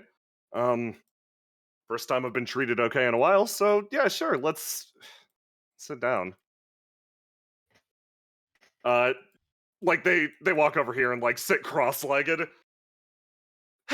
Okay, so what do you know? Well, 3 days ago, I was actually meeting with some professional allies, and we were broken up by your boss. Yeah, obviously nobody there stood a chance. Yeah, she said she was gonna go in there and clean it up. Didn't save any for the rest of us. Yeah, she's quite the cleaner. Yeah, it's annoying. You feel this person seething for some reason. They have this ambient rage energy around them always. Yeah, I can feel your frustration through your helmet. This thing's goofy, and I asked for a face mask, but that isn't coming in until later in the week. They mumble. Well, anyway, so here's what happens, at least from our end. Sarisa goes in there to apparently clean up a situation, and she vanishes. We thought you guys knocked her out, you know? Like, maybe even killed her or something. We had no idea. Entire city went nuts for a day, doing absolutely really everything we could. Then, a day later, Sarisa shows up, top to bottom covered in blood. No idea why, what happened to her, but she's spotted, first things first, coming out of that warehouse district. She doesn't come back to HQ first either. She comes straight to Seaside and throws someone out at the gates of Pinion Tower. You. Now, if you don't remember that time, I'm not shocked. That matches what we understand about the disappearances so far. But I want to know what happened with her, and if you did anything special. You do anything like that? I can't say I did anything in particular. I can say that when your boss approached me, I saw some visions of the city that seemed familiar, but then it went black. This is the city. Okay. I'm not gonna report this, but that's something to build off of. I would expect you to. Yeah. Oh boy. That's something to keep in mind, I guess. She stands up. Okay. Well, thank you for your time. This is gonna be weird because I'm like a damn stranger you just met, but it's nice to be treated like another professional in this city for once. Well, it's the least I can do now that I know what you guys have apparently done for me. Before you go, could I perhaps have your contact information? I feel like this was at least a little bit helpful for me. Fuck, okay. She reaches down and just goes, yeah, sure. Pulls out a cell phone. Give me a roll to die really quick. Okay.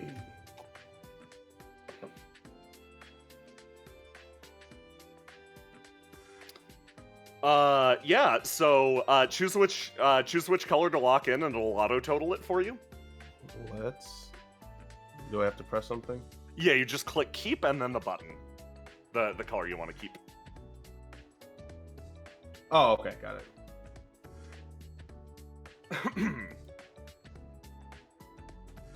10, fantastic. So, you quickly scan her phone, and, like, over her shoulder you manage to see it as she pulls it out. This person only has one number in here, and it's her fucking work contact.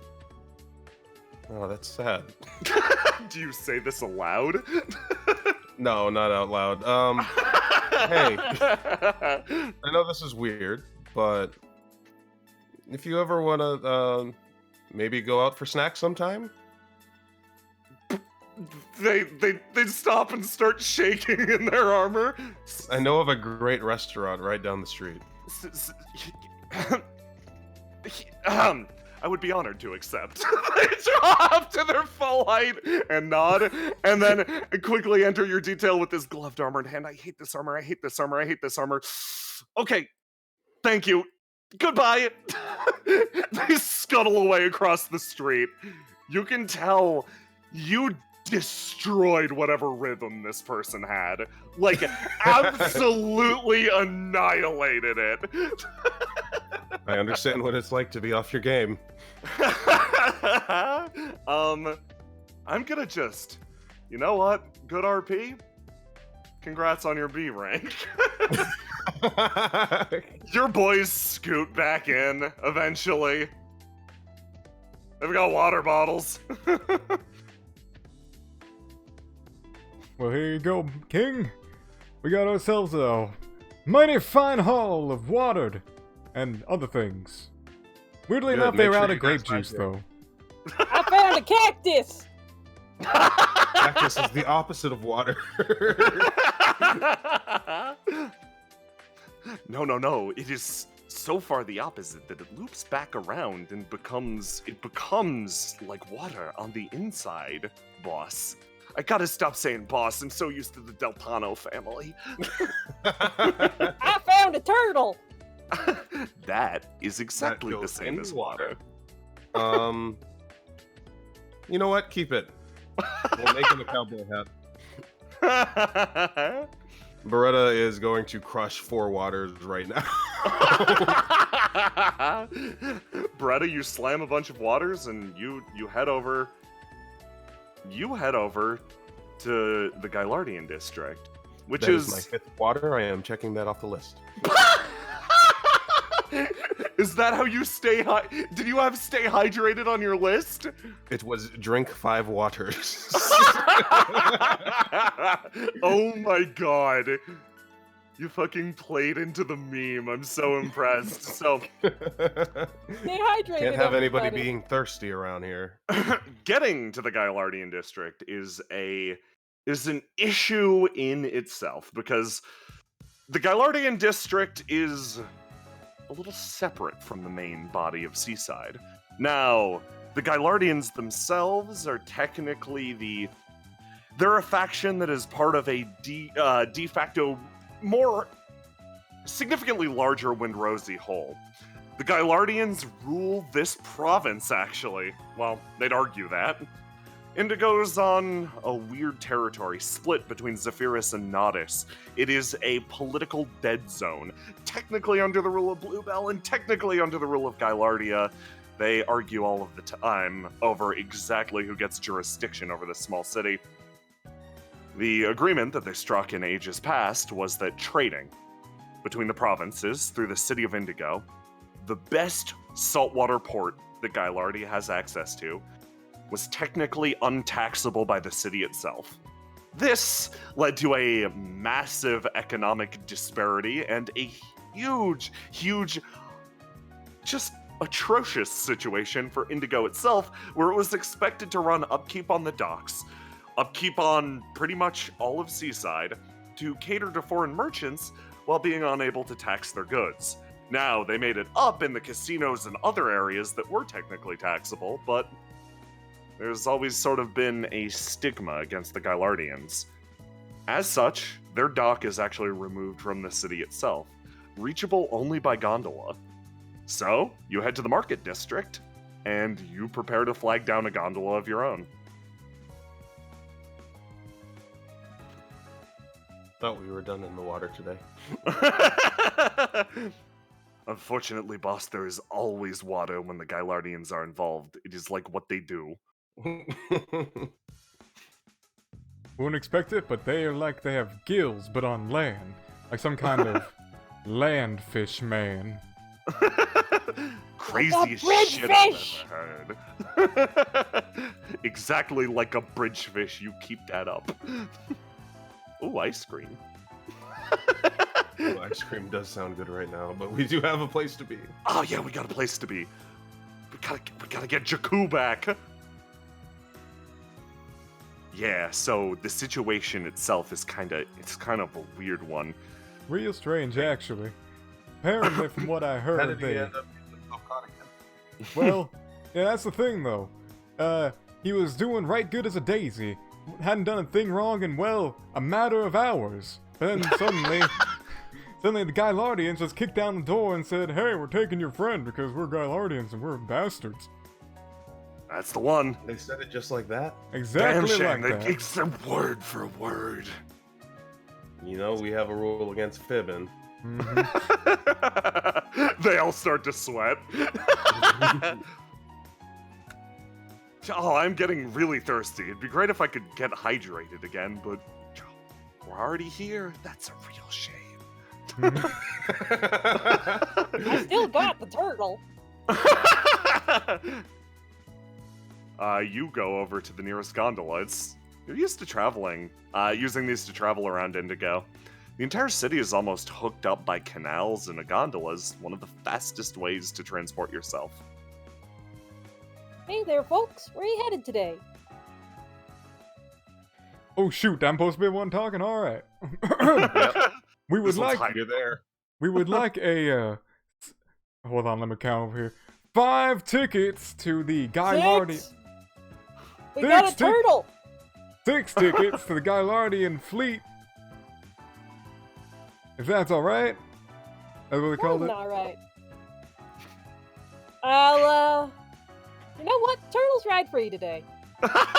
Wow. Score. What a kind business person. Lucky day for everyone here, huh? Okay, I'm gonna climb in the boat now. I'm a little afraid, though.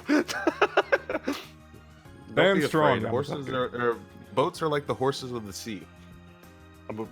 That makes me more afraid. Horses have teeth. And You're a cowboy. You're supposed to love your horse. They have the ability to sin. Well, boats don't. So, in that regard, they might be a little bit better. I love this boat. He rubs his hand up and down the side of it. Y'all pile in and you mosey out to the Gylardian fleet. Now, you're aware that this side of town is not an area that you're supposed to exactly be in. So, you get off your little gondola, and you all pile up onto the dock. And looking around, this place is gorgeous. It's basically a small city made of interconnected houseboats. You're not quite sure where your boy is, but apparently he's here. You guys have any leads? No, we do not. I think it might be time for some... Start. Yeah, some rooting to and asking questions. Reconnaissance. You walk through the fleet, and there's this sort of vibrancy to the entire place.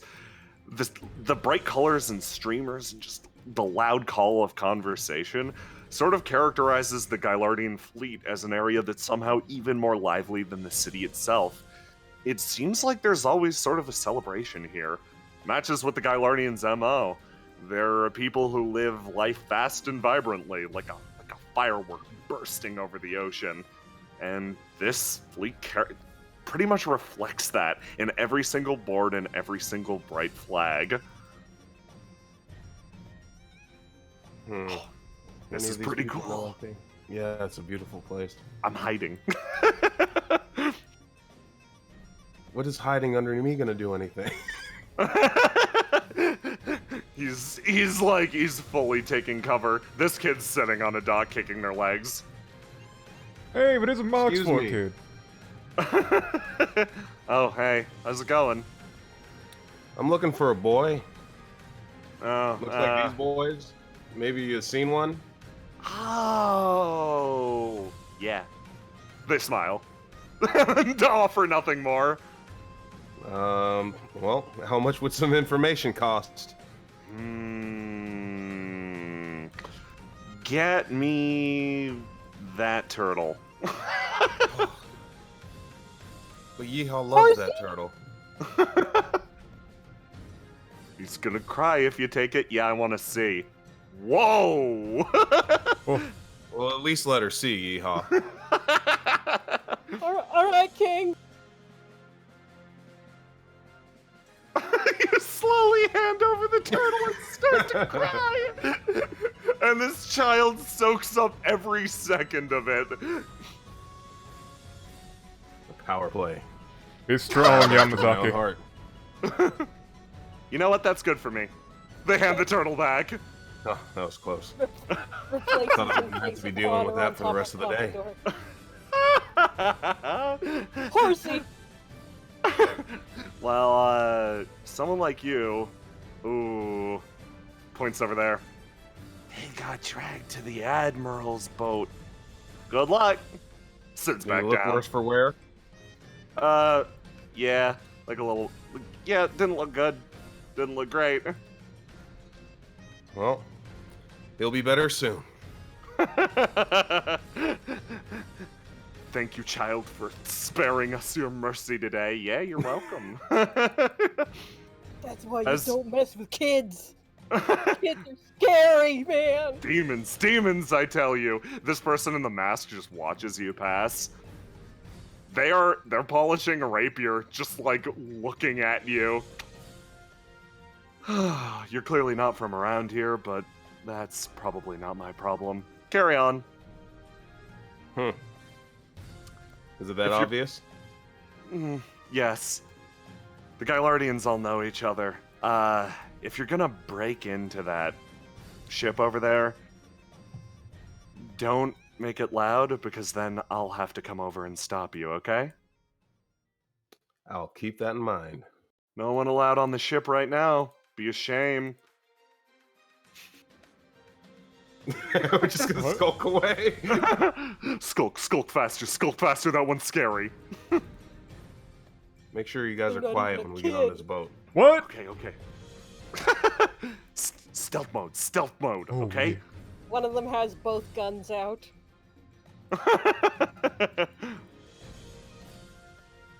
You skulk into the Gylardian ship. It's this... Oh yeah, you go. I say, I can only imagine what kind of horrors they must be putting Jacko through. Meanwhile, inside. Meanwhile, during the horrors. Meanwhile, during the horrors. Let me drop you guys right there. This one's clipping into a different room because you guys move as a fucking Katamari ball. Okay. And you go in here. And let's play the theme of the boys again. Okay. Now it's time to sneak. Everyone blend, roll forward, pompadours out. Guns out too. Guns out too? Okay. Oh, boss, we're already at our first obstacle. Oh. That man's got a piano. The most dangerous weapon of the sea. I've seen it take many of a man via gravity. Clink, plunk, plunk, tink, tink, plunk, plunk. I have a gun just for this occasion. That's our king, always ready for any scenario. Everybody hide. Okay, You got it. Oh, these chairs are very comfortable. Now, what Beretta's going to do is she's going to take out her piano gun. And she's going to fire it several times. She's going to unload the clip, or not the clip, it's a revolver. She's going to unload it into this piano to make it play a couple of keys, and then she's going to hide. Oh, You fire the gun, the piano-proof gun, and it resounds a few times. Roll for shooting. Roll for rootin', tootin', and shootin'. Root, toot, shoot.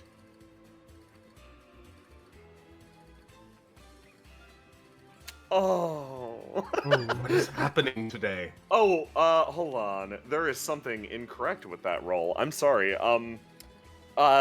Hit the reset button since your attribute would not apply to this. Mm-hmm. Your yellow is authority. Now roll it wild. I will give you your freebie for mechanics, and if not much better. Let me. Time to GM roll. Okay. What a fast piano. Let me, yeah, that's fine. Dodges. No, you fire and you strike the piano, creating a distraction. Time to hide. What was that noise? All the people from the dining hall open it up and all crowd in looking at it. The noise of this piano distracted me from what was definitely not 2 gunshots. Me as well, friend. I'm glad we can bond in moments like this. Boss, now's a chance. Let's go, get him, but quietly. Oh, okay. Oh. I'll be honest, I forgot to hide, so I stood over here. Boss, come on. Right. In the food room. Okay. Oh my god, this looks so delicious. This guy's cooking over here. He's making tea. Oh, jeez. Okay. Tea smells so good. It's really good. Is that sushi? Oh my god, I'm stealing some of that. Yeah, they have bagels. Take what you need. He seems focused. Okay. Bagels but no donuts. This is delicious. Oh my god. Come on, let's go. You roll through. Oh, they even got one of them fancy refrigerator blobs. Oh, this is great. This is quaint. Hey. I'm seeing one of those rotten in this building. Oh boy. You peek open this door. Oh no. Oh, we got more people. What do we do, boss? Well, you think you can take them? Absolutely not. I can try. Hold on, let's see. Poncho Bill dangles his pompadour in the room to see if they take the bait. You gonna roll for this? Yeah, sure. I'll roll to do. Yeah, give me a roll to do. Oh boy, okay. Boys need some help. Oh yeah, no character for this one, so I'll just go. Hey, you get a roll to die. I am happy to say you exceed that by 1. Oh wait, no, they have attributes. I'm sorry. Oh. Hold on. They say that she grabs onto his pompadour and you decide what happens next. Yes! Suddenly, you feel an alert go off as Poncho Bill is dragged bodily into the room. Oh my god, Bill! Bill, no! Go on without me, boys! I'll be alright! No boy left behind. We burst in. Beretta's got 2 guns out. Whoa! Are you breaking into my boat? We're looking for somebody. Heard that they might be around here. I'd legally have to arrest you now. This sucks. I was in the middle of my break too. Oh, well, if you're on break, then you don't have to arrest us. No, I do. This one's already in my net. You see? You look at it. She's got a giant goldfish like a butterfly net, but that's the size of a person, and Poncho Bill is stuffed legs first into it. It's actually really comfortable, all there is. His head's sticking out. Thank you. Yeah, I'm supposed to bring you down to the brig now. This one seems legit. which I'm gonna do. She scoots off with the butterfly net and Boncho Bill inside. Right. There's a dust cloud as she fucking vanishes. They got Bill. Bill, I'll always remember you. This guy puts What a is hand. this guy? I'm on actual break though. Also, I'm a sailor, not a guard, so like, you do you. She scares me.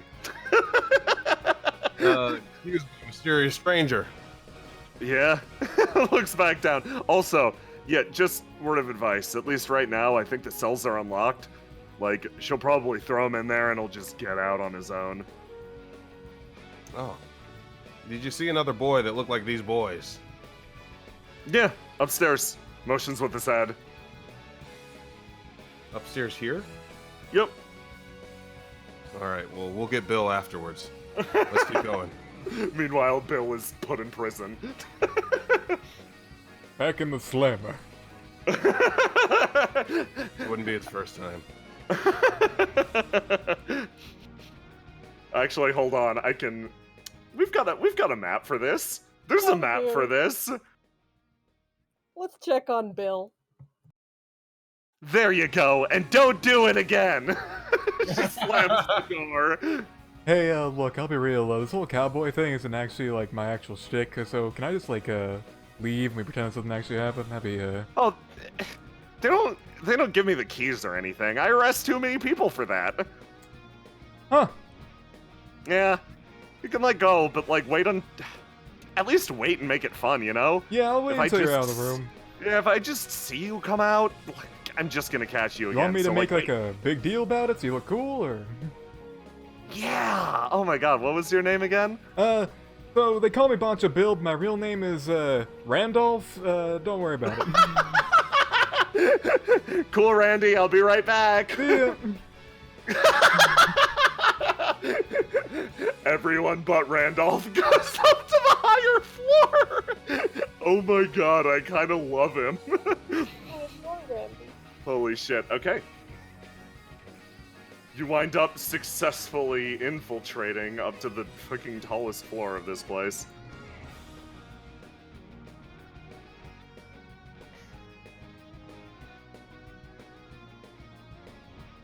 You make it to the very tippy top of the ship. This place is gigantic. This is a full like battle cruiser. You notice cannons actually sort of sticking out on the mid-deck. Worryingly pointed towards Indigo, but that's probably not a problem. Okay, boss, we're almost there. Alright, there might be some people up ahead, so make sure you're on guard. Yeah. I'll be on guard. Ready to And take by that I mean I'll take care of everything. Just keep doing what you're doing. Oh, boss, someone's coming! Get out of the way! Dive somewhere! Hide! There's no cover. There's the door to your left. Oh, that's a door. Okay. You kick open the door. You Yes. enter a very, very nicely furnished room. There's a This must fuck be lot that of mouse's room. There's a lot of stuffed animals up on the up across the bed. Okay. It's just blend. Okay, they're gone. Hey, cool sword. Hold on.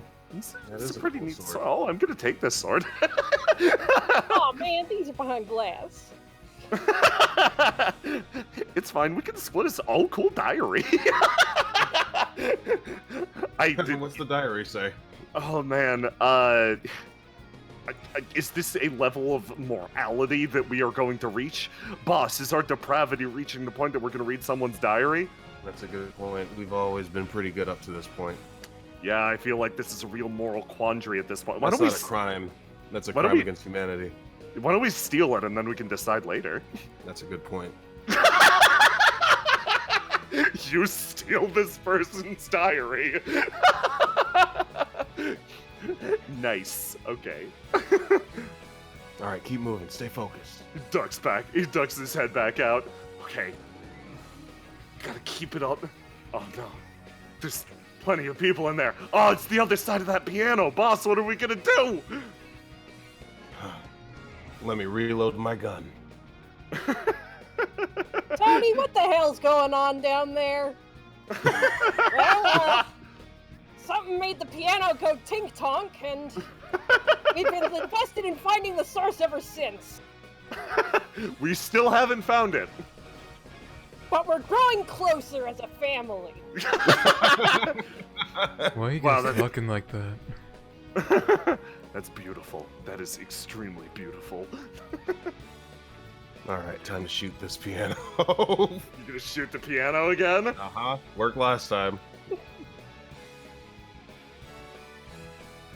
This is gonna be a slightly harder shot. Oh, that's not as bad. Okay. 2d6 challenge. Obviously, that can't win. Okay, you strike the piano and send up another chord. What? I'm hearing it now too. I'll be real. I didn't think it was that as exciting as you were making it sound, but I'm invested now. I live for this. What's They make action poses while diving across the room. He gets in position to brace the door. Okay, boss, are you ready? We're gonna SWAT team. Oh, you're already in. No, just press the button too many times. Kick the door down. Kick the door down. Okay, everybody, on 3. 1, 2, 3. Ah! You throw open the door, and the presence of the room changes entirely. Suddenly, you're thrown from a fun, romping, rolling adventure into frigid, cold ice. You can feel a presence on the far side of the room, staring at you, weighing you completely. His hands sit folded atop what looks like an open ledger of some description. It appears that he had just finished writing a sentence when you entered. He looks at you levelly, no sign of distress or disturbance at your entry. How can I help you? Well, I'm here looking for a boy. Maybe you seen one? Name's Jackaroo Jakku. You're going to have to be somewhat more specific, or he looks past you at the boys. So I would say if context didn't provide fairly clear clues. The two peek their head in. It's okay to come in. We'll come in now. They know we're here. They know we're here. Come on. This one does at least. Maybe we can knock them out if things get serious. Don't get ahead of yourself. He makes no movement at any of this. Is violence going to be your first option? Because I'm quite sure we can speak this out. No, I figure it's about our second or third. Well, I suppose that's lower on the list than some people. I assume your boy Jakku is equipped in similar accoutrements? Very similar. All the boys look a lot alike. They're very close. Then yes, I know exactly where he is, and I can take you to him if you want. Well, if you'd be so kind, we'd like to take him, and we'll be on our way. Oh, certainly. He's not being held against his will. What? What? What? What did I say about fibbing, boys? Boss, I'm sorry! The light is shed. This man walks in front of you. He has a very, very calming presence, and as you pass by everyone on the way out of the ship, they just nod to him and let him pass. You see the mouse on the way out, and she looks at him. Oh, Admiral! Yes, I hear you made another arrest, or so I gathered from the noise. Yeah, he's gonna be breaking out soon, so I gotta wait here. She sits with her legs folded. You. Well, fantastic work, I suppose. Good job, Poplar. Thank you. She rocks back and forth. I'm sure one day we'll have actual criminals for you to lock up. Ah, gosh, that would be the best. she like relaxes back. You go out into the docks again, and you watch as the Admiral moves through, and like everyone, like the attitude shifts from the main ship. Everyone waves to him, nods back occasionally. There seems to be an air of mutual respect between the Admiral and the rest of the Gylardians. It's quite different. And it takes you a few seconds, but you start to realize this person's position is likely similar to that of Sarisa, but the vibe is just entirely different. He has that same steely cold aura, but this is a warm place. And you can feel that reflected in his actions.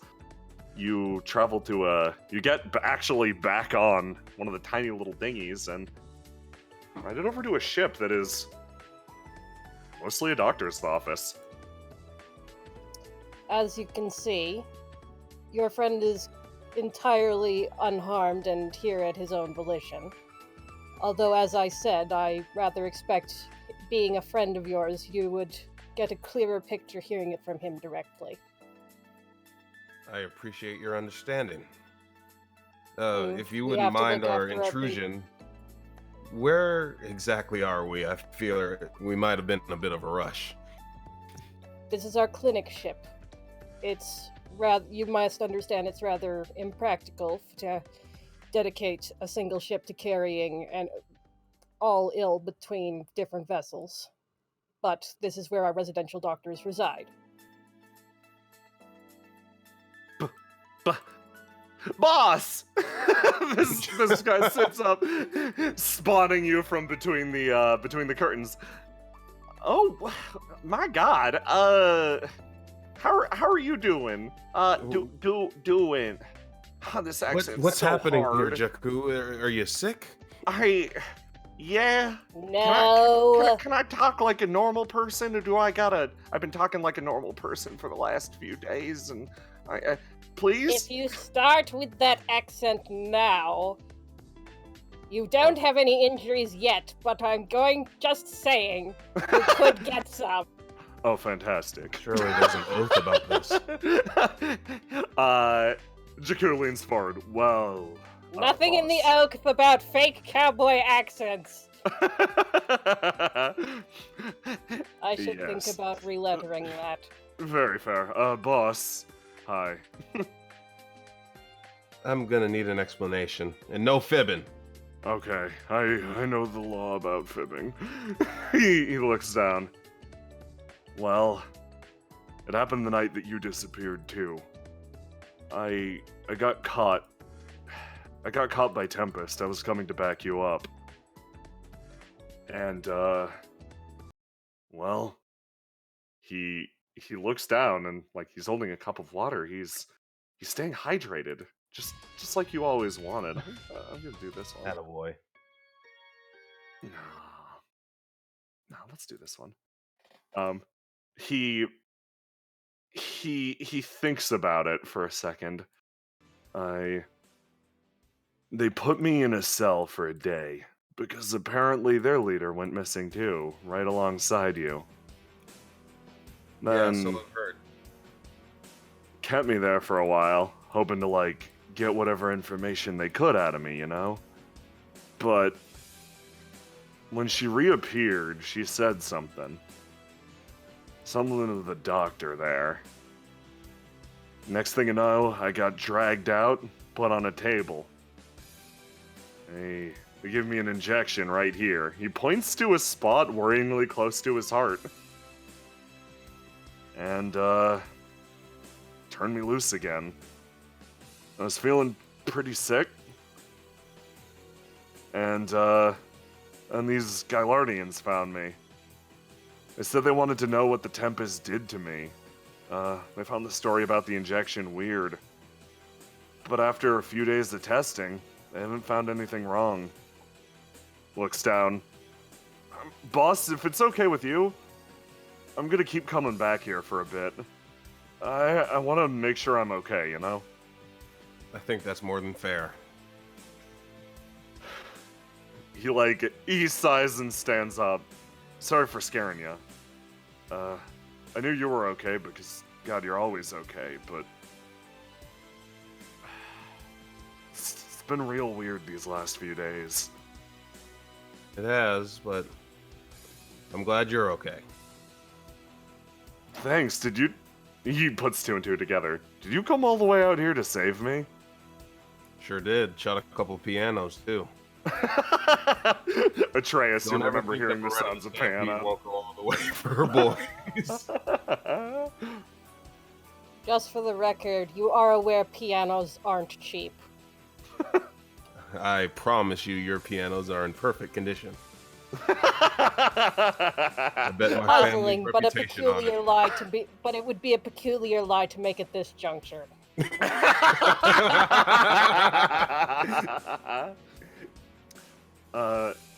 Thanks, guys, for taking care of me. I won't do the cowboy accent. He backs away from the turtle. The doctor's coming at him with a reflex hammer. Thanks for taking care of me, right? You Gylardians are pretty okay. Yeah, just you. No, come back. This is actually. Look, the doctor gives him a bottle of basic painkillers, and it's the same things you've been taking. It's just come to us if anything different happens, all right? Oh, okay. Thanks. No, really, I appreciate it. Cowboy children doing. I don't. Yeah, I love these kids these days. When it was my age, it was all about discotheques. Excuse me, Doc. Doc. Mm. I consider myself a bit of a legal guardian to these boys. Could you offer me some information on what you might have seen?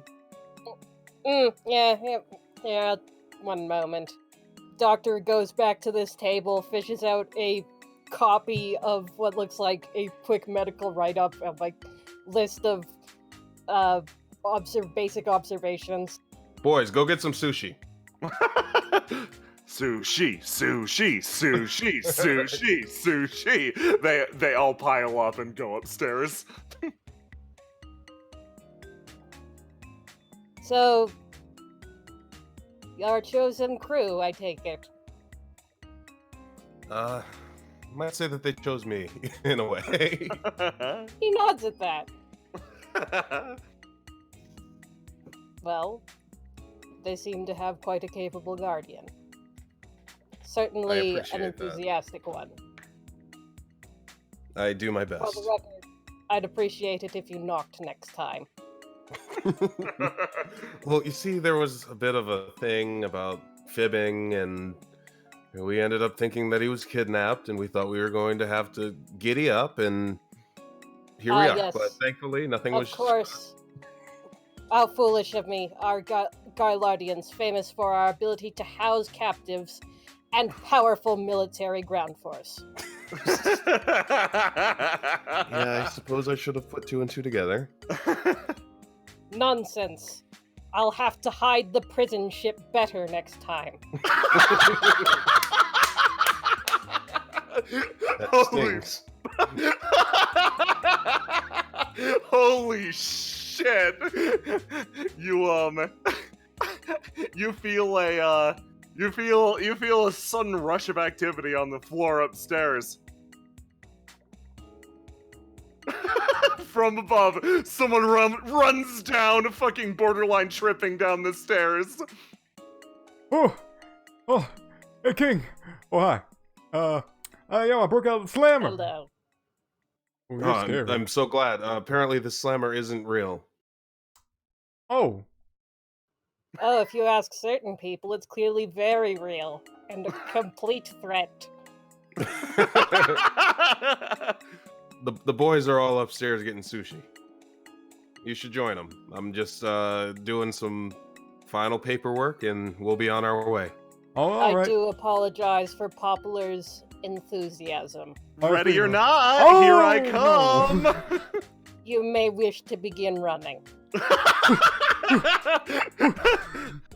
Oh my god, he passed like a pompadour lightning bolt. At least they're keeping busy. They call him the quickest head on the West. No, I don't. That wasn't a hat.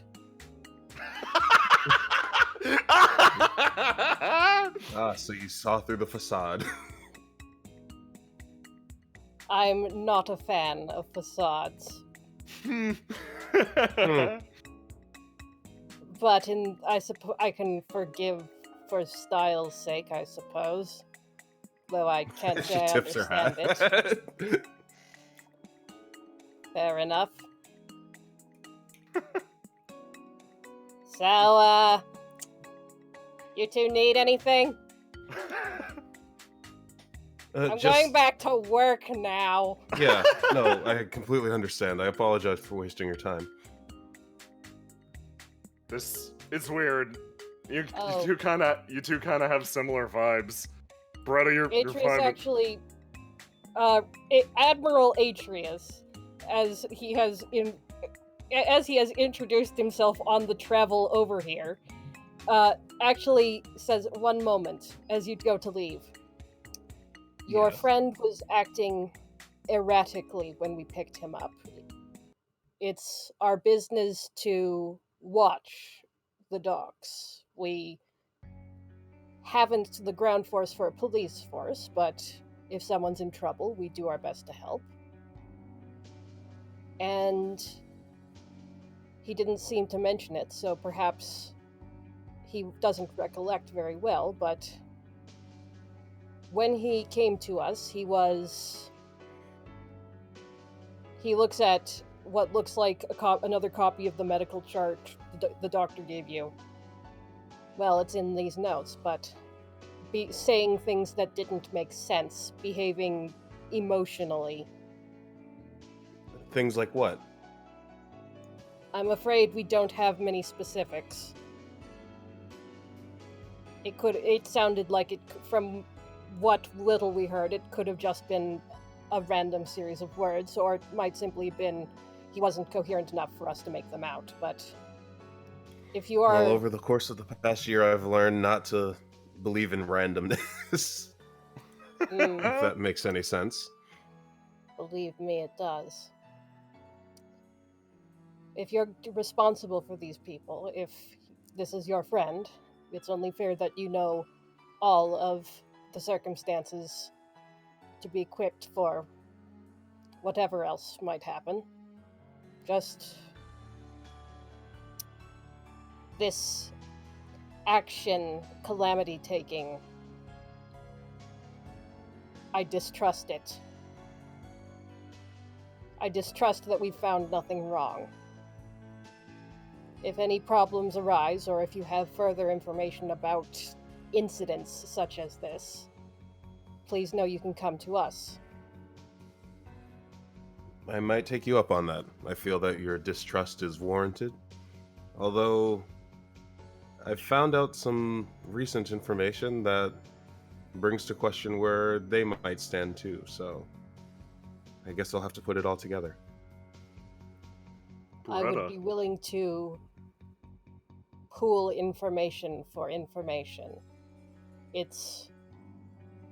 My interests are in protecting Gaillardia, but if something is going on in this city that could affect our citizens as well, I'd rather know about it before anything happens. I suppose I've been making deals all day. I don't see any reason to stop now. I'm less interested in deals and more in honesty. I find honesty I can give you. Then I can extend the same to you. Hey, Beretta. Well, yes? You gain the world's most tense bond up.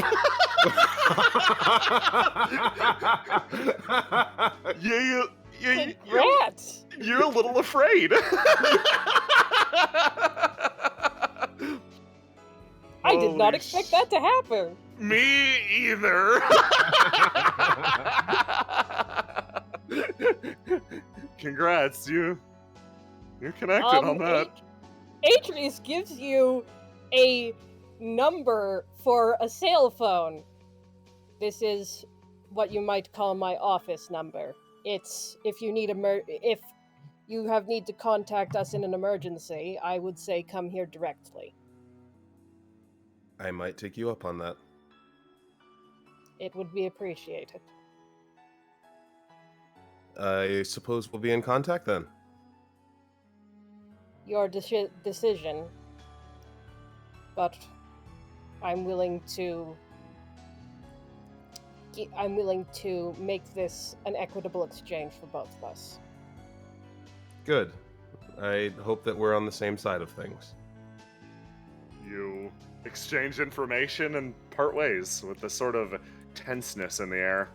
It's quickly broken by a mouse shoving your friend in a butterfly net. Come again. She's fast too. But you all pile together, and you head back to land. Quite a lot to think about. I'm going to give you a break because, pro tip, the rest is going to be a fucking ride. So, there we go. Here we go. So, anyone who wants a break, go take it. I'm going to take, I always go. I'm gonna go first. J-Man, hold down the fort. J-Man, you go and take a break first. Mask, go take a break first. I don't gotta. Hot damn! Oh, you don't gotta? Okay. Gotta. Mask, go take a break. Woo! I'm gonna go hydrate. Good. You're doing great. Yeah, chat. I hope you're enjoying the session so far. This, there's so much juice to chew on. The rest of it's gonna be. The rest of it's juice. Everybody go drink water, and I'm gonna cycle through loading screens while we wait. Yeah, I noticed. So I was like, okay, well, this hasn't been too bad yet. So. Yeah, no, you're doing great. Listen, you just had to get your boy back from a misunderstanding, you know. Mm-hmm. Nothing bad's gonna happen. Nothing bad happens in Indigo. Nothing's happened yet. Nothing has happened yet. You didn't vanish for an entire day. The events of which are 100% unknown to you. Also, real quick, while we are here, I just want to thank, I believe it was Vlanoik in chat gifted a shitload of gift subs earlier. Oh my god, Yes. Thank you so much. Thank you. And chat, you're gonna have a chance to vote soon, and let me tell you, it ain't gonna be a pretty one. Yeah. Yeah, no, this has been a good one so far, and of course in chat you can see the new Alcott emote that got added. Deploy that whenever you so wish. And stay hydrated, of course. And any fan art that's contributed to this will be shown in these loading screens. Mm-hmm. So yeah, get your fan art in. We'll put them up on screen. Yeah, it's a fun way that we can sort of like highlight all of the art that you guys have done. Which has been a lot really fast. It's been a lot really fast. Thank you for all the art. You guys are good. Saraza says Teresa seems to be a good person. I like it that I'm painting a complex picture of her so far. Mm-hmm. Because, I feel like you figured out a lot of information in this episode, Beretta, and you can share none of it. Well, that Kieran gets She's freaking out. a detective. I'm back. Jay, go. Yeah, tag out. Tell chat how awesome they are. Talk about Patreons. Chat, holy shit, you're awesome. I'd like to take this chance to talk about the Patreon for the system we're using, the Windrose system. And I'm gonna throw to J-Man. What was that? Boy, let me tell you. If you donate $9 a month to the Windrose Patreon, you can go onto the World Amble, which we are building for Indigo, which is basically like a Wikipedia, and see everything that the players see. And just today we added Beretta's page.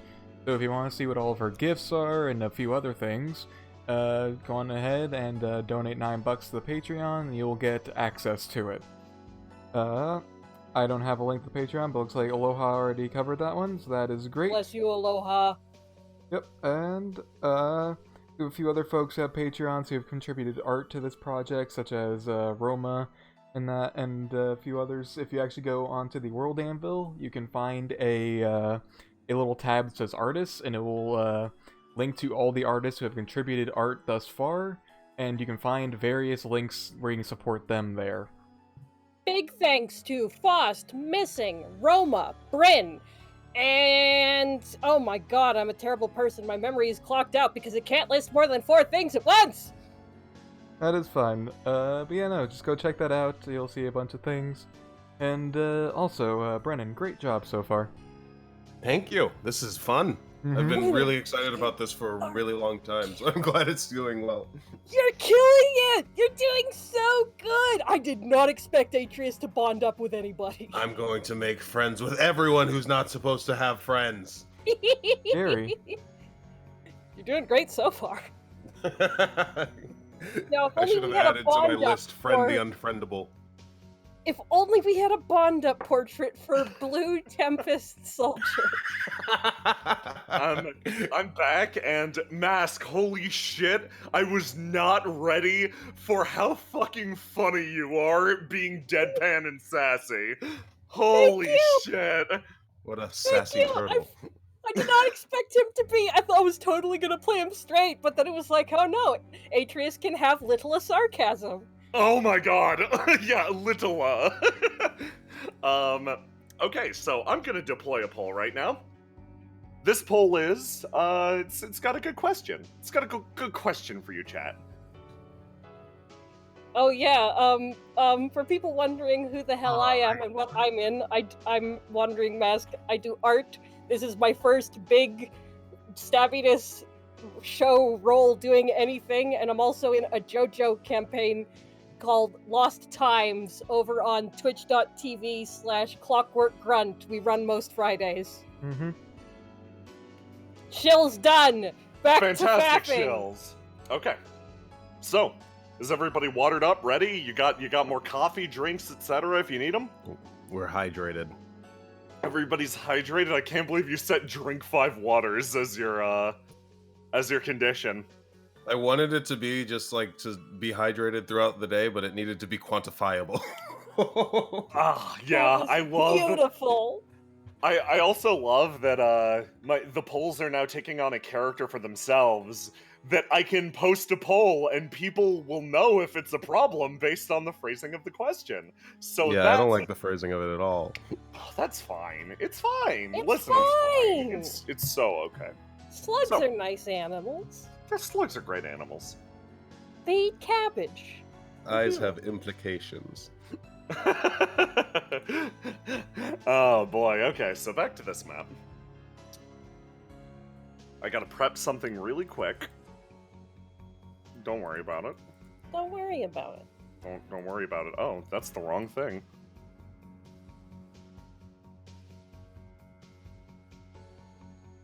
No, you've done fantastic work so far, and I can't wait for... So, the way that I've seen this go, so far at least, has been... You have...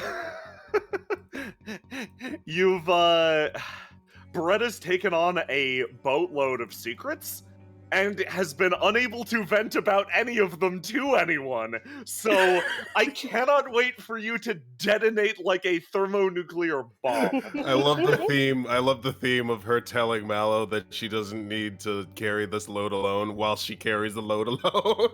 Yup. No, it's fine. It's fine. Don't worry about it. So, according to the poll, slugs do have eyes, and that's beautiful. Thank you, chat. Thank you for filling me in on this factoid. Okay. Make sure that this map's good and ready to go. Nothing with eyes is bad. Nothing with eyes is bad. Historically. Okay. Fix this up really quick. Sorry, some small details have changed, but... However, everything Nothing without important. eyes are evil. Just look at your boys. They don't got eyes. How And they're dare your you. best boys. They seem trustworthy. Okay. Oh boy. Okay, here we go. Beretta, you ride the boat back, and it's pretty uneventful. You sit, you chat, you manage to separate Bancho Bill from that mouse again. This is great. But as you reapproach the dock, hold on, just one moment. As you approach the dock, skid up. Everything seems just normal, bustling city. Super lively. You all disembark and you set foot on land again. And in the process of doing so, as you get up, you wind up sort of brushing your hand against your boy, Jakku. It's incidental, something small, something you thought would be nothing, but the second you touch his hand, you feel that sense of vertigo, like the city is slipping away from underneath you, and you feel sick again. You feel sick in the same way that you were sick when you were apparently sent somewhere else with Sarisa.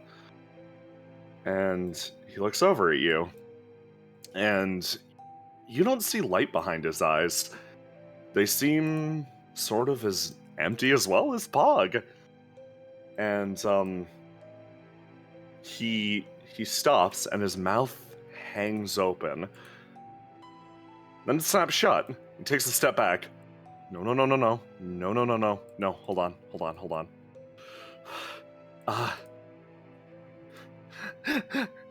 She's touched you. Okay. Yeah, no. He sort of, he falls to his knees. She's going to keep coming for you. It's not gonna stop. It's not gonna stop until you're whittled down to nothing. Hold on. Crap. He slams his head on the desk. Cryptic shit isn't gonna get me anywhere. Hold on. Okay. Collect your thoughts. You got to tell me what's going on. What's wrong? I'm not who you think I am. I'm with the church. Hold on. Where was I?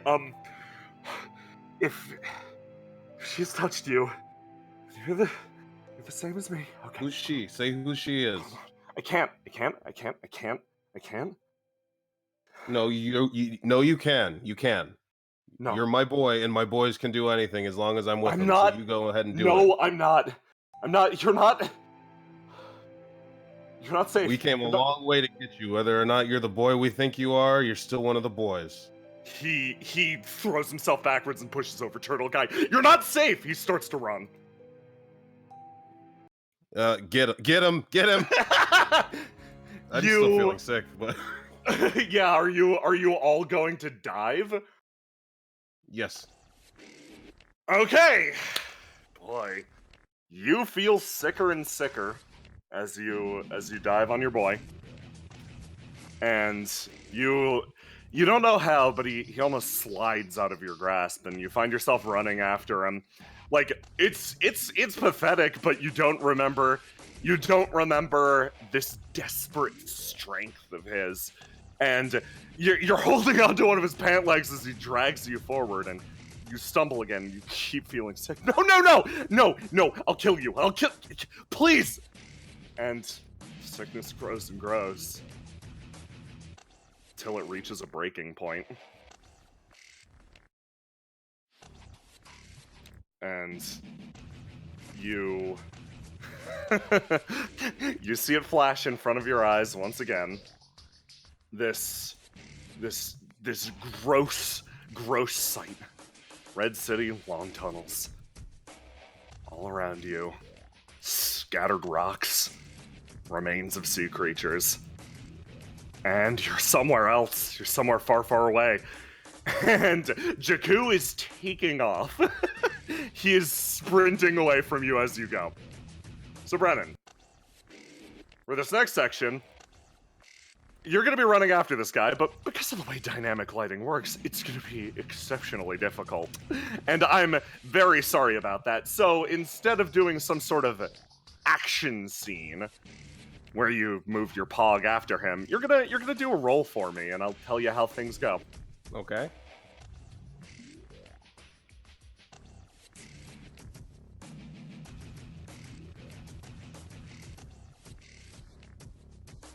Oops. Oh, I forgot to click myself.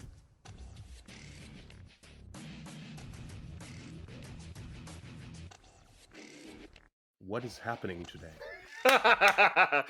So, here's what happens. You're running after him, and he vanishes into the darkness almost immediately. You lose track of him. And pretty quick, you follow this pathway, this ugly shell-lined path through the darkness. You stumble your way through. It's an agonizing procession. You're moving through the dark, and fuck, all this seems familiar. It's like your dreams, except, well, you're in them now. You have all the good sense to bite your finger, and yep, this is the real world. This is really happening. And you keep stumbling through the dark. You find yourself crossing broken glass multiple times, and you smell the ocean clear as day. You enter a room of twisted metal, and you're pretty sure you hear something from the far side of the room. You move closer to inspect it, and yeah, plain as day. Boy's just sitting there in the corner. And he turns and he looks at you, eyes still completely unfocused, unseeing. And something crawls its way from the side of his face. Something that was hiding behind him in the space you couldn't see. Its gigantic form unfurls and slops to the ground. Something big. And your danger sense goes off immediately. You take a step back as something sweeps over your boy and enters the room. Sits there in the corner, a twitching mass of tendrils that places itself around him, and he's just gone within this creature.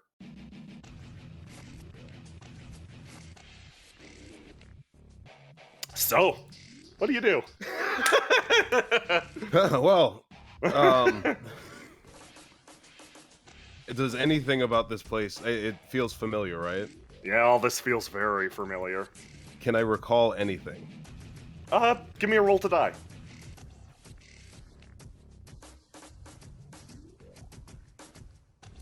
Okay. Choose which color to keep.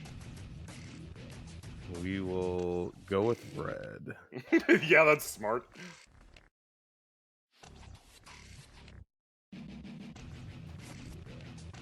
Yeah, so hit that keep red, and yeah, you, so, for this, I will enable you to remember up to 2 things, because you got a 3 or higher on 2 dice.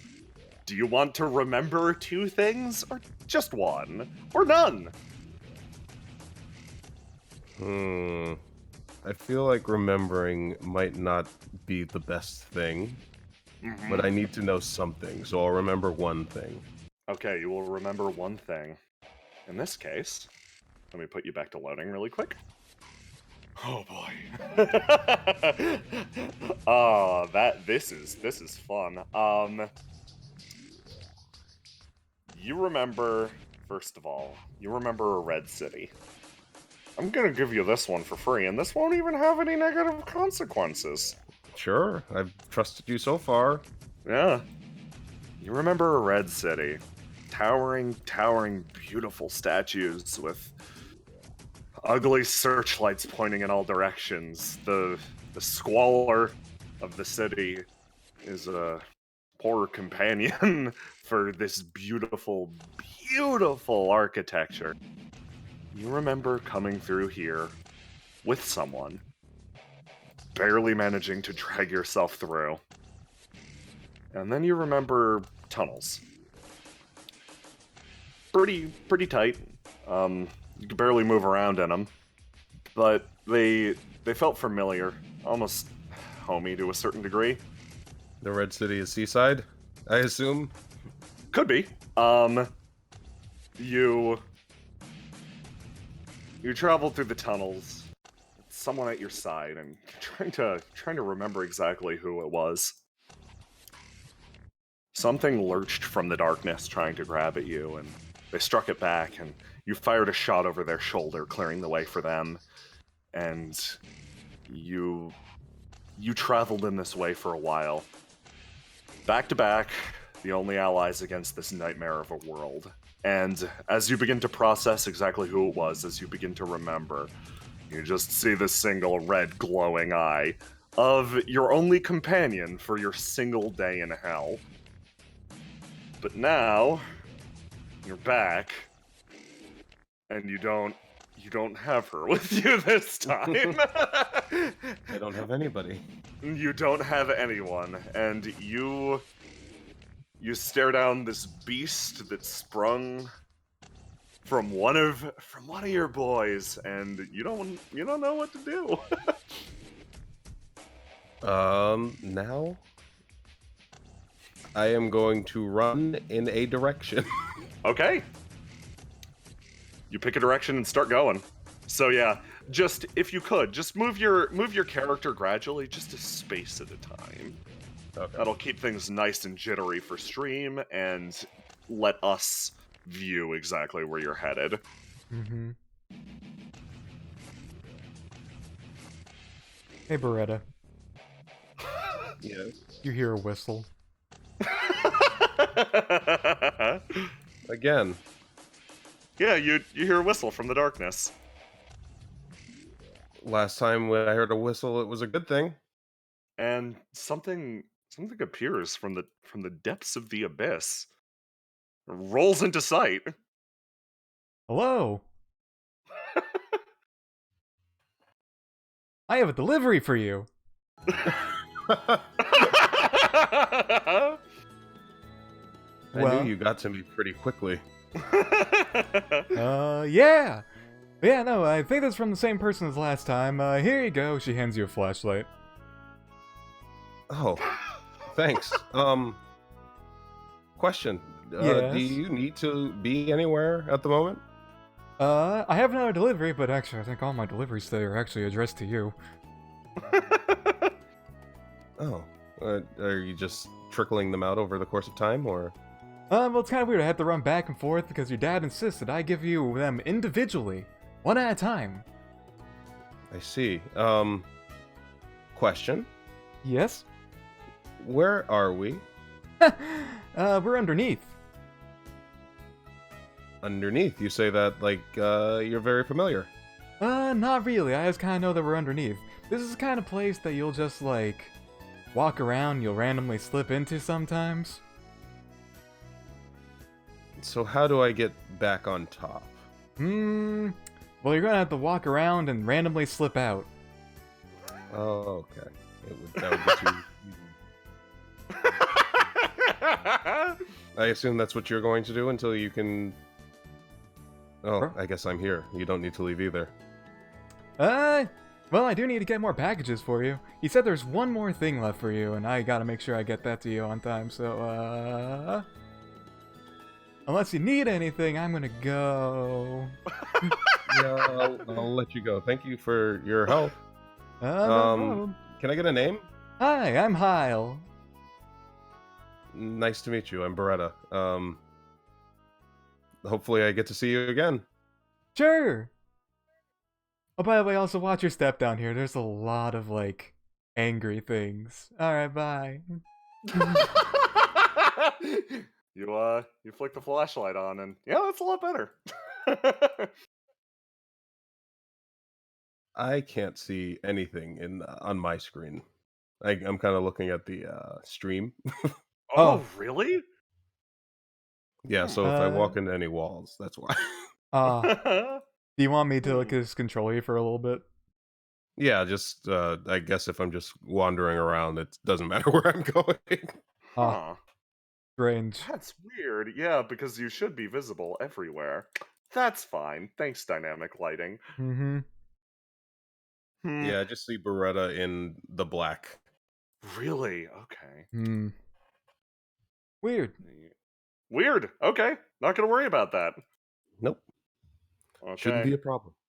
So, where were we? The tension resumes as this person disappears. The quiet resumes, and something you feel the creature that emerged from your friend gurgling behind you somewhere. Let's keep moving. Okay. You continue traveling, and you feel the presence of this tunnel around you. It's thick and constricting, almost choking, and yeah. The more you think back on it, the more you remember your missing day, and the fact that you held out here for a long, long time with, well, Cerisa the Red. You're not quite sure how you managed it, in fact. This place is full of things. You're pretty sure you've met one. Your friend turned into one. But this space isn't welcoming to people like you. And you don't know why you, in particular, have been called here. You travel past a gigantic fissure in the ground. Almost emptiness echoes up from it, bubbling like a spring. And there's been several times over the course of the past year that I felt that I might have gotten in over my head. This tops them. Bretta, stop right there. You feel... You freeze as you start to see something at the periphery of your vision. You hear the flapping of wings? And you look around and... something rolls across the ground and... it doesn't look too impressive. In fact, you can't help but chuckle. It perfectly round, just this wrapped little ball scoots along the ground and rolls off. And then you hear more and more flapping sounds as more of these creatures begin to move through the room, and you freeze. Your body won't let you move as these things move past and vanish into the darkness. And then one rolls up, and slowly it unfurls, and its eyes open. And oh lord, they see you. You freeze and you look at this thing. It looks back at you, and it unfurls into almost like a bat-like creature. And oh boy, what are you gonna do? I don't know how much running is going to get me. That's fair. I'm going to stare back. Okay, you look back at the creature. Let's see. And it's a little bit closer. Its eyes fixed on yours, and suddenly you realize, oof, a lot of the ones that rolled past earlier, they're coming back. And they seem to notice you too. You can feel this presence starting to converge around you. It feels like you've been spotted by something, or more accurately, if I was going to describe the feeling in your gut, it feels like this maze itself has noticed you, and doesn't feel good. But that sickness in your chest is gone. You actually feel better than you have in a while, because it's better to know what's seeing you than to not know. Now that you can put a face to the eyes, well, you feel some amount of confidence in your chest.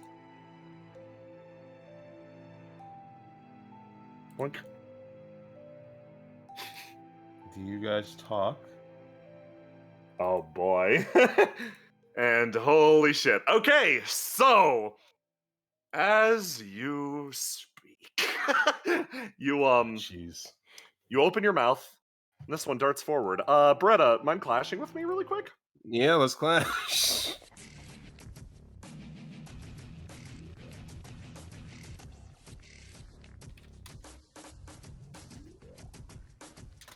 Okay.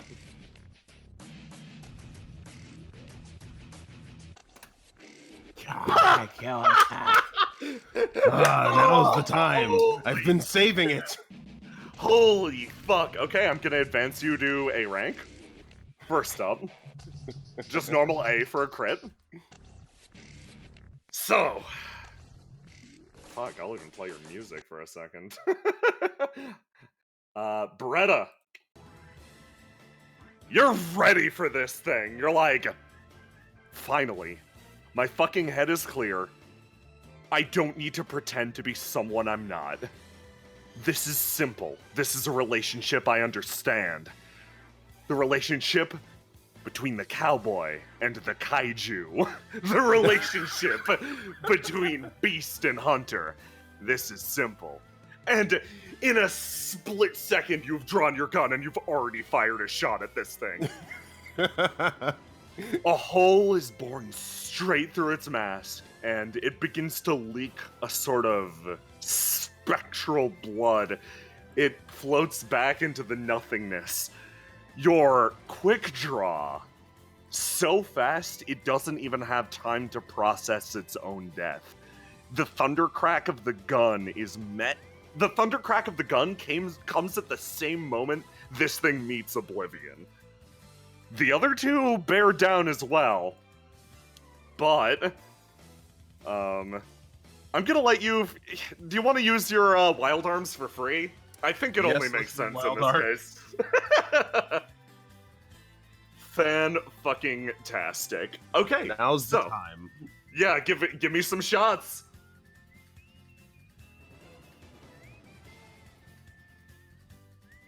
Oh, I'm A now. That's 2. Yep. Oh! Yes, we're back, baby. You fucking roll backwards and immediately fire at this one that was coming up behind you. It explodes in a pile of feathers and foliage. Yeah, you you turn around and there's one left. I took the shot with the other one. Oh, fantastic. Oh, shit, they're just all good rolls. Yes, it's real good now. You strike this and it rolls across the ground. Let me advance you from A, you succeeded on another shot, to A+, to S. You send this thing flying across the ground where it slowly comes to a halt, and you can feel it. This is the moment that Beretta Stampede's shitty day is finally turning around. And what a time for it to turn around. Yeah, Beretta, mind rolling to die really quick for me? Let's not die. Okay. Keeping red. Keeping red, okay. In this case, yeah, Beretta, you fire off your shots, and then you feel something. Hold on, let me roll something really quick. Okay. Beretta, you fire off your shots, and you manage to clear the creatures out from around you, and then you feel something poke into your leg, and there's something out there in the darkness, just out of sight, far, far bigger. And an almost spiny tendril connects you to it. And you don't take any damage from this, but you see it for a split second. Something walk up behind you, and then your head feels really heavy again, and you're reminded of what it was like before you got the flashlight. Your vision constrains down. The edges blurring and becoming dark again as this thing approaches, and it gets closer and closer. And you start to, God, your eyes burn. You're not sure what's causing it, but something's robbing you of your vision. Beretta, you have gained a flaw, a temporary one. This is the Seal of Sight. This one removes your ability to see until you come into personal contact with another human being. Normally, this would be a simple task to remove, but given the circumstances, this is almost impossible. Uh-huh. The creature bears down again. Could you give me another roll to die?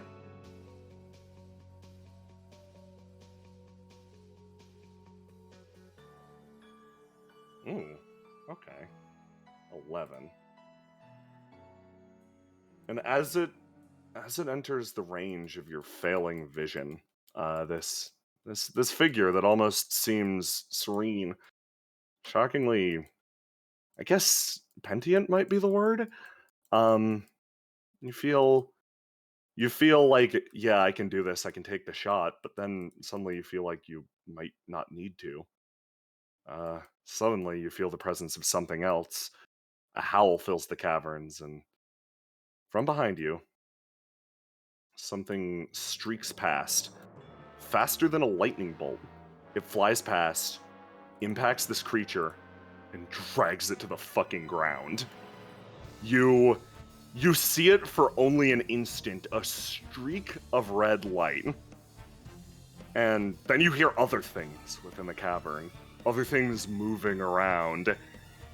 But the beast streaks past you again and strikes down on the other side, letting out another howl. You can hear grinding metallic noises, the sounds of something being eaten, and then another dart. It moves past, tackling another threat on another side you didn't even process was there. You manage to see it for only a second as it moves past once again.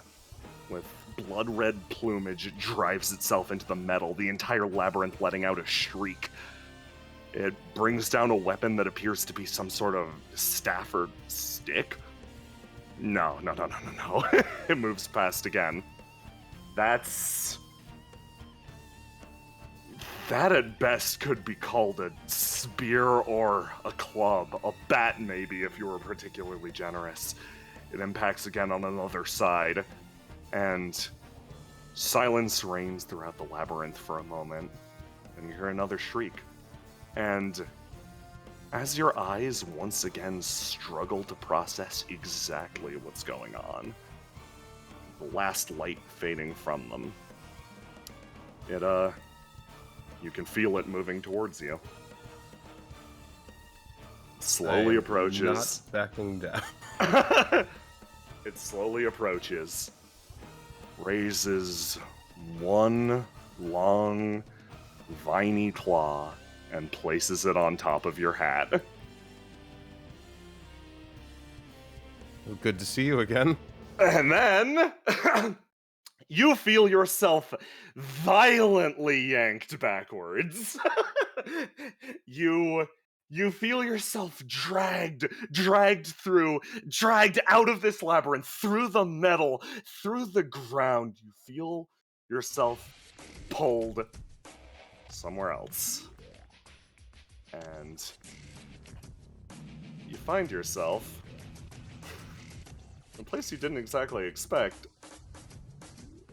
Sometime later.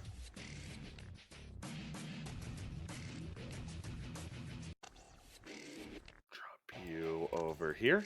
This is important.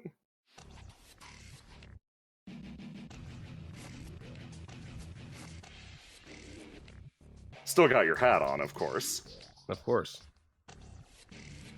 What will I wear next Saturday?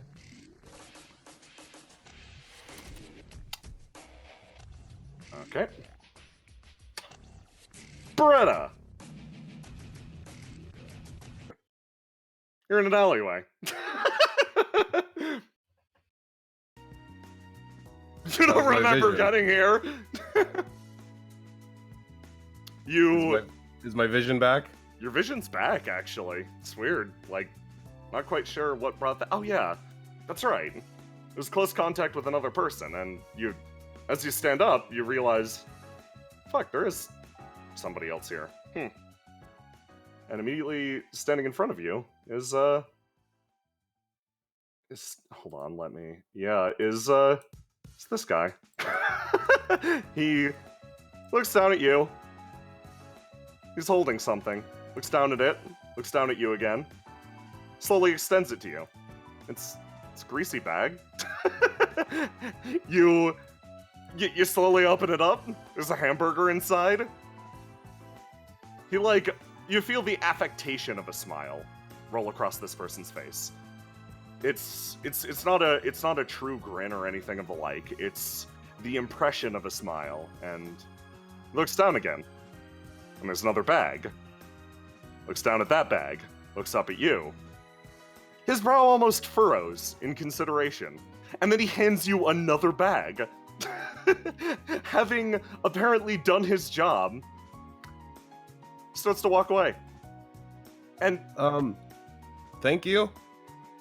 You say as he vanishes into the light of the light post, and you think, yeah, I said that to him, and he said something back to me. That was a few minutes ago, though. Wait, what the fuck? Hold on. You start to turn over your memories in your mind. Maybe the events of the last, hour have been a little too jangling for you, but you start to think out, wait, what exactly happened? And yeah, I said goodbye and thank you to that guy a few minutes ago. Yeah, that's right. And slowly time begins to catch up, and you start to remember, yeah, hold on. I wasn't in the labyrinth alone with Sarisa. In fact, it's common enough, but after you have these episodes, this person will show up. They'll just be there. With a hamburger. Giving you a fucking cheeseburger. And I take a bite. It's a little cold, but it tastes good, and your brain turns it over again and again, and you start to wonder, how did I forget that? That's so weird, because, your brain struggled to remember Sarisa in the labyrinth, but that's right, that man certainly was there too. And he certainly saved you just now. And as you start to think about this, memory starts with some detail around the edges. This thought slipping away again, the same as all your other dreams. But you remember the touch on top of your hat, you remember the clarity of that feeling, and you will not forget whatever that creature was down in the labyrinth. That much is for sure. And you look up at the fucking cold-ass night. And once again, fucking oxygen meets your lungs, and you feel like you actually managed to survive something there. Like you managed to slip away pretty effectively. And Bretta, you genuinely feel proud. I'm not taking away your S rank, FYI. Oh, good. You retain that. Now, Bretta, there's also an additional mechanic that whenever you get a lump sum of experience, you gain an additional amount equal to the multiplier of your rank. Because you finish this with an S rank, you get +3 experience on the amount that I'm going to give you. So, ooh, big experience. Congratulations. However, Bretta's story isn't the only story that's going on this night. Meanwhile, down here, a certain someone was staring up at the stars, and another person inside a bar was going over the events of the night. Bretta, You start to wander the streets. Your body your body tired and heavy. Oh, you're gonna take off your hat? Fantastic. Let me drop you back to this one. There you go. You should be able to control this. Let me give you your S rank. You earned this, pal. Good job, like critting. As you take a few steps, you hear another whistle. Oh, her again. Yeah. And from nearby. From a fucking rooftop. Hello! I am here with your final package for the day. Thank you. It's good to see you on this side. Yeah, sure. Anyways, your dad specified this is the most important one, so make sure you treat it with utmost care. She hands you an envelope. Okay, let's see what's in the envelope. You split it open and you see a bunch of pitch black bills. It's your allowance! Congratulations! Well, I can't say that I didn't earn my allowance this week.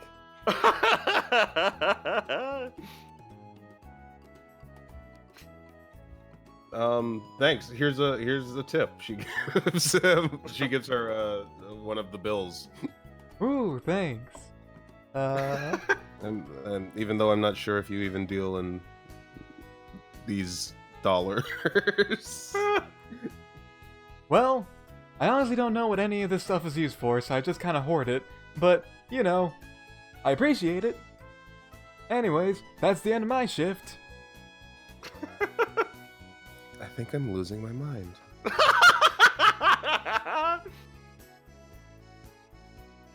Alright, bye. Bye. That might be a figment of my imagination. Bretta, you briefly consider this might be one of your sleep deprivation demons. At least this one's cute.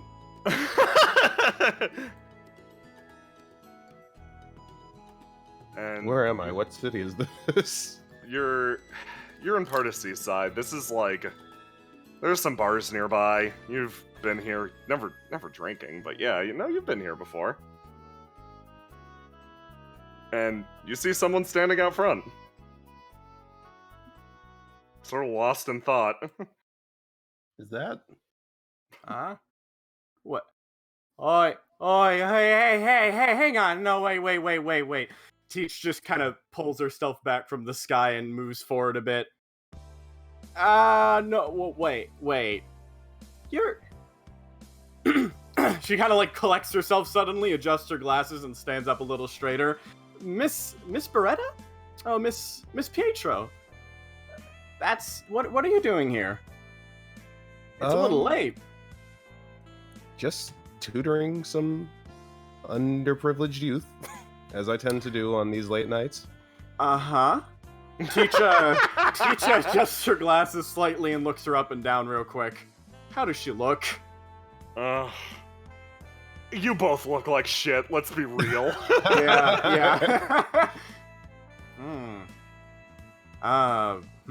Sorry I haven't been to class. I seem to have come down with a bit of a cold. Uh-huh. Oh, yeah. It's cold season right now. And she kind of looks at you again. For some reason, you can just see her just, like, staring directly into your eyes, like, just kind of like, She's tired. Yeah. You look, and the glasses block it, but she's also tired. Hey, you look... It's okay.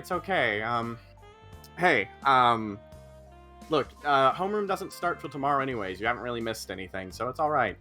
I was just, she kind of, like, racks her brain a bit. I was actually here with another student. We were just, oof. She kind of like, okay, listen, do you want to... What did you mean by that? Come on. Here, I'm going to buy you a drink real quick, okay? I need to talk to you about something. School safety update. While you're here, it's kind of convenient if I could talk to you about that. You are going to be one of my students after all, correct? Yes. Mm-hmm. Yes. Come on inside.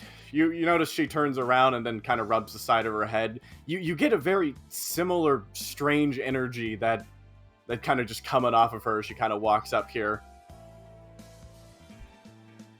I could use a seat. Go inside. And the situation has more or less not evolved at all since you last checked. Arch, after talking to you, has sat back down over here and is ordering more drinks. Oh, okay. I want. I've seen a lot of swords today. Who's your friend?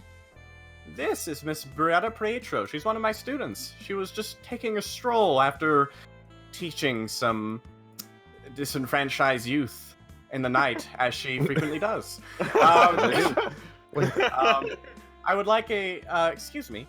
Could I order a drink for? Oh, she stops. I should ask. What do you prefer? I don't drink. Water's fine. Water? Water. Good choice. I'll have 2 waters. Oh, Beretta! Wait. Mallow perks up.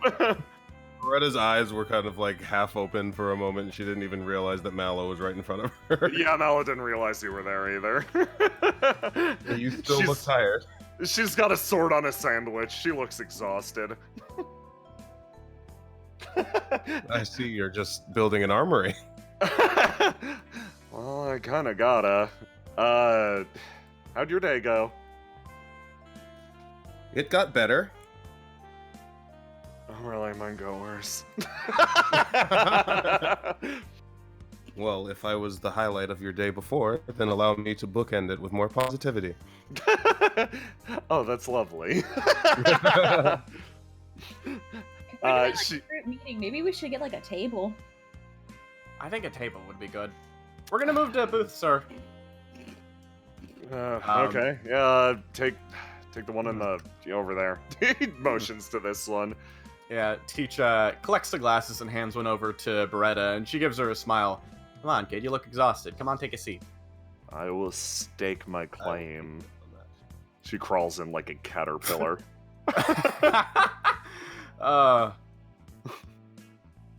And then Teach also turns. Oh, so you know Miss Beretta? Yeah, she actually taught me how to shoot this today. Mallow pulls out a gun. Oh, goodness. Oh. Teach again turns around. Well, I guess it makes sense that the second heiress daughter of the most profound and I don't know. It's a bit weird. She just did something. She's quite a model student. I know that. Do you know a bit more about her? I've heard a lot of wonderful things about her, and I've also seen her before walking around the. She kind of notices Mallow sitting down with the food and just the sword and tries to move, positioning herself away from the sharp edge of the sword there. Oh, are you asking me about her in particular and her in confidence? Yes. Arch is making unthrilling conversation over here with Beretta. Well, she is a model student. That's absolutely the case. Looks at the S rank on your fucking head. You can't even get that grade in class. But I think she's going through some stuff right now. Some stuff we're going through some stuff. Right, yeah, that's kind I of can't exactly ask why either. Okay, that's interesting, though. I guess that's... She kind of looks... Yeah. Hey, Mallow, hang on. Do you want anything? Please, just ask. You've been through a lot today. I'm good with my sword and sandwich. All right. Maybe we should get this done quickly then before... if you trust her. I trust her too. Arch suddenly shouts from this side of a rarity for her, from this side of the bar. Cassius, get over here, I'm bad at talking. Yeah, Cassius, get on over here. This is important for us. I'm bad at business. Going to silence. I'm bad at... What do I say to people? Oh, God, where do I sit? Hang on, let me just drink some water down real quick.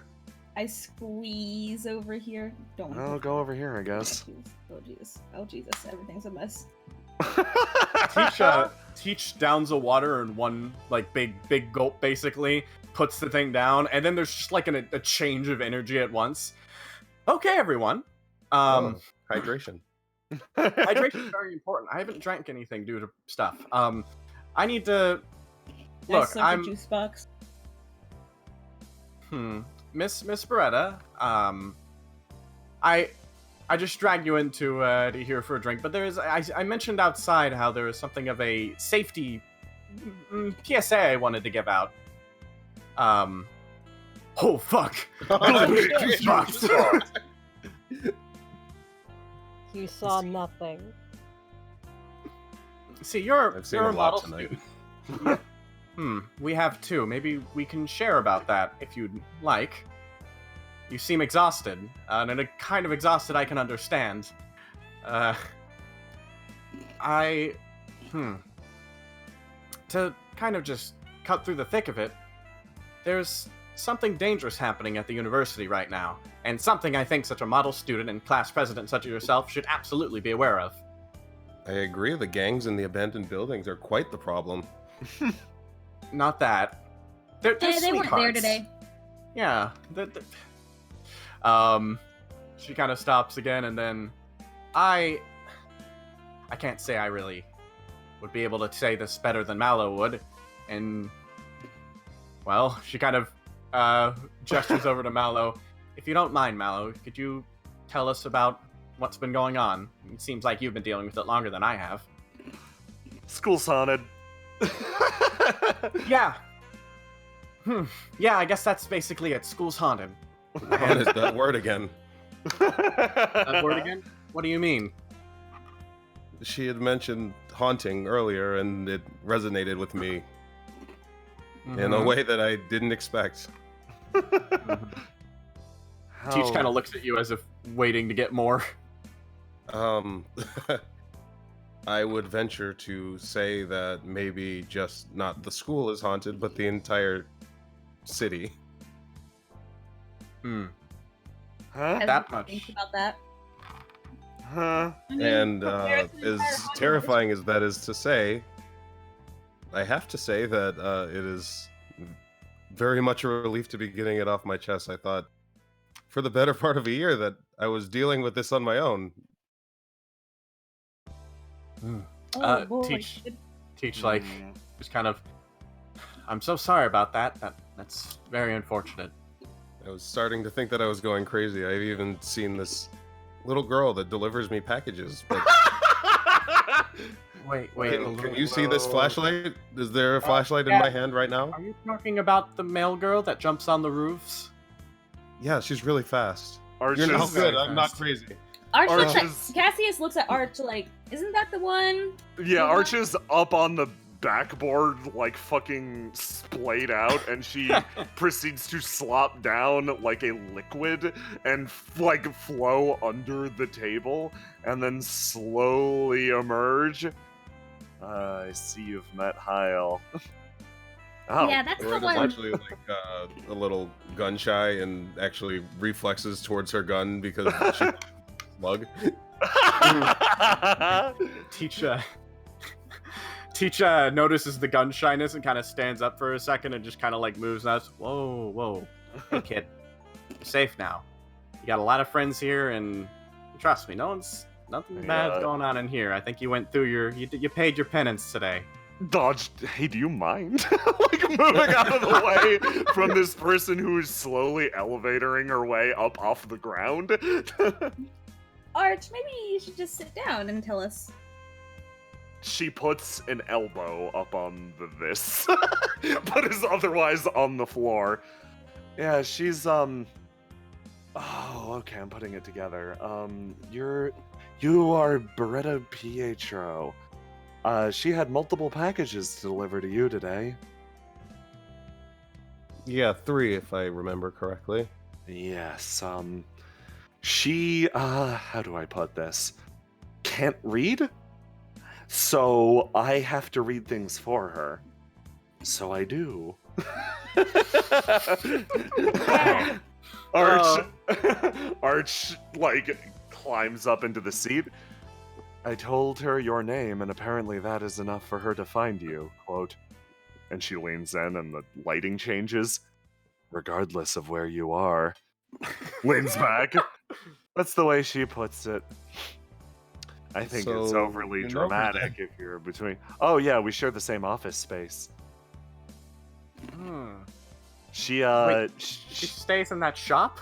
No. She has the upper floor. Normally that would be my apartment, but I hollowed out the basement and made that my apartment. Oh, that's homey. Cassius, you think back, you remember Arch's apartment. She sleeps on a stone slab on the floor, despite having a perfectly good bed. Arch, it's not homey. It's a mess. And, like, not in a messy way. It's like... Oh, boy. My mushrooms are coming in great. She slides under this table.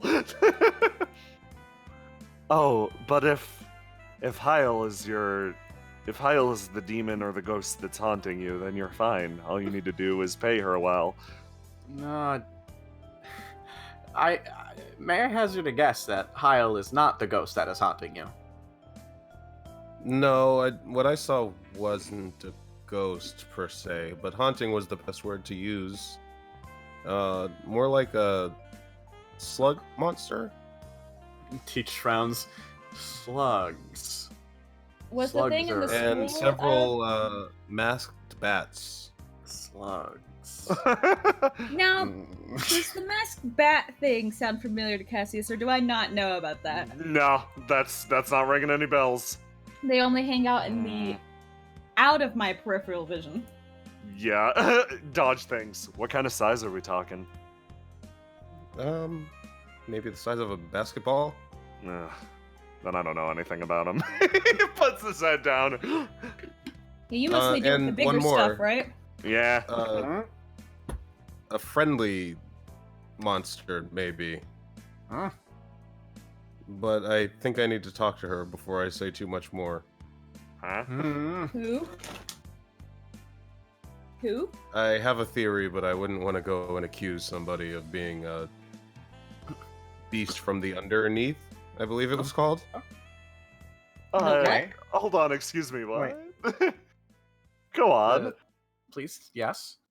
Underneath. I was, actually more than once now, but I was transported to this place that was called the Underneath, I believe. The courier girl called it. Cassius is confused. Is that how she's been getting... Wait, is that how she's been getting around so fast? She's taking a shortcut through a hell dimension to get mail quicker to people? Arch has like a mini crisis in the corner. Wait, Arch, what's the underneath? Arch, wait. If she's been, hold on. She found you in like Monsterland?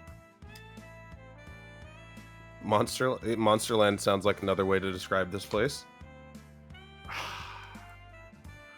I think that's probably... I was gonna say it's illegal, but like, what is legal these days? Who's gonna uphold that law? The laws up here are barely upheld. I want to figure out how she got in. There are no laws up here, Cassius says spitefully. Arch continues muttering to herself, okay, if she made it in, then okay. You can tell she's formulating a fucking plan. Yeah. Arch, can I know the plan? Huh? Arch? Oh, I'm gonna find whatever path she takes then, you know? Because if she can do it, then so can I. She seemed to say that it was random, that you accidentally slip in and you can accidentally slip out. And that seemed to be the case for me. She couldn't lead me out, so it doesn't seem like she knows a direct path either. So, Am I the only one who's really confused right now? No, I'm a little confused as well, but I'm trying to find a way in. Arch crawls under a table. Miss Pietro. She goes to sleep there. Miss Pietro. Yes. Do you I move Arch So to the- it sounds to the- like you actually know more about this whole situation than I do. But we also encountered something. It was at the university. It was something somewhat beyond comprehension. I couldn't really get a good eye of it. Though, something or other about snails, but slugs. Well, apparently, this is something that's been in that university for a while, and by the sound of it, it is also something that has been haunting the city. I think this whole deal just got a lot more complex than I thought. But, for the immediate future, I am Teach of the university. I'm his professor, and I'm your homeroom teacher, and I'm also that man's employee for right now, or employer, points at Cassius, and he waves. For the immediate future, so you're in charge then? I suppose I'm in charge. I'm the chaperone. You hold rank over both of us. Yes. Well, I like to see it as more like an equal thing. And I do too. Sure. We're all equals together, but I'm a chaperone, so that's a way to look at it. Plop. I pat Arch and I'm like, go back to sleep, go back to sleep. You should get her some water so she doesn't wake up with a hangover. Oh, you don't know. At least 5 will do. Arch is... I'll get her some when I walk her home, don't worry. She goes and sits down, again assuming her nice, comfy, just long sit on the sofa, like on the booth, because it's nice and comfier than that chair. And she's just like, okay, so, I think this underground has opened up a lot of questions, but by the sound of it, getting in and getting out almost happens at random. I'd say that a buddy system would be in order for students, if that's arrangeable. But beyond that, I'd also say that for now, I'd like to keep focus on maybe figuring out what's going on at the university first. Sounds like don't go to the university at night, right? That's no, like don't go to the university at night. And when did you slip into this underground, Beretta? At some point in the middle of the day. Oh, goodness. Oh, that's very concerning. Actually, come to think of it, it didn't happen until I was touched by somebody who I thought was a friend. Clarify, someone you thought was a friend? Yeah. What? Today I went looking for a friend, to tutor, of course, and when we found him, he didn't appear to be who we thought he was. And when he accidentally touched me, it seemed to trigger a similar reaction that pulled me there the last time I was there 3 days ago. You were there 3 days ago, too. And it's... Teach just kind of runs some stuff. How much have you gone through? A lot the past year, but I'm doing well. I'm just glad that Mallow doesn't have to deal with this on her own anymore. Yeah, I'm extremely thankful for that. Oh, and Mallow, you'd be happy to find out that these problems can be filled with bullets. So, cool so far. Oh, that's good. Not sure about the one we found. Are they like human problems? I don't think so. Okay, that's good. This reminds me, Teach pulls out her cell phone, and everyone, I'm going to get everyone's number right now, and if anyone else wants to exchange, please do. I'm going to be keeping in contact with everyone. Absolutely. Cassius will put his phone number into the pool, but like his personal one, since you guys have employed him, and not his, the one he gives out to everybody. Yeah, Teach collects everyone's numbers, and then she opens a group chat, and then she sends a sunglasses ASCII emoji to the group chat.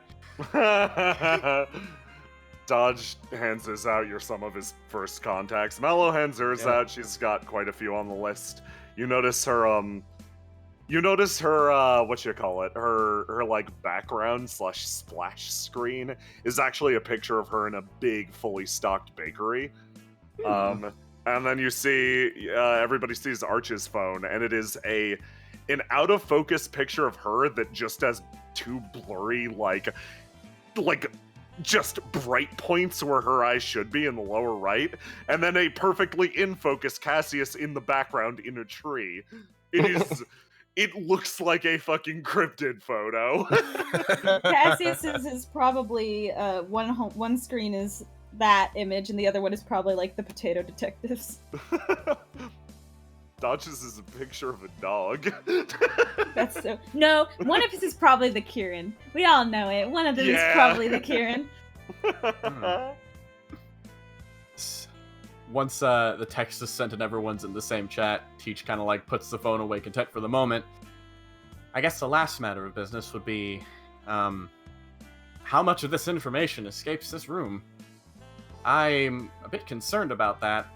I'd love to just tell all the students in my homeroom class, along with the teachers, and get everyone on the university on alert, but she kind of looks over at Mallow. Is something wrong with that, by the sounds of it? You talked to the headmaster, and what did he say to you? That's an issue in itself.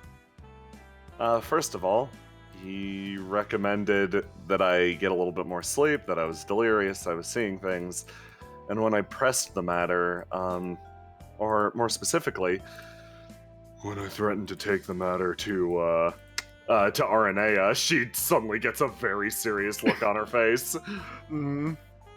Okay, gotta see the pug. She vanished into the fucking abyss. She got so serious, she disappeared. Yeah. Oh, there's two of them. Here, let me see. I believe. Hold on. This one's still broke. Let me grab a new one. Doink. Okay. Hi Oval there. tables are great. Yeah.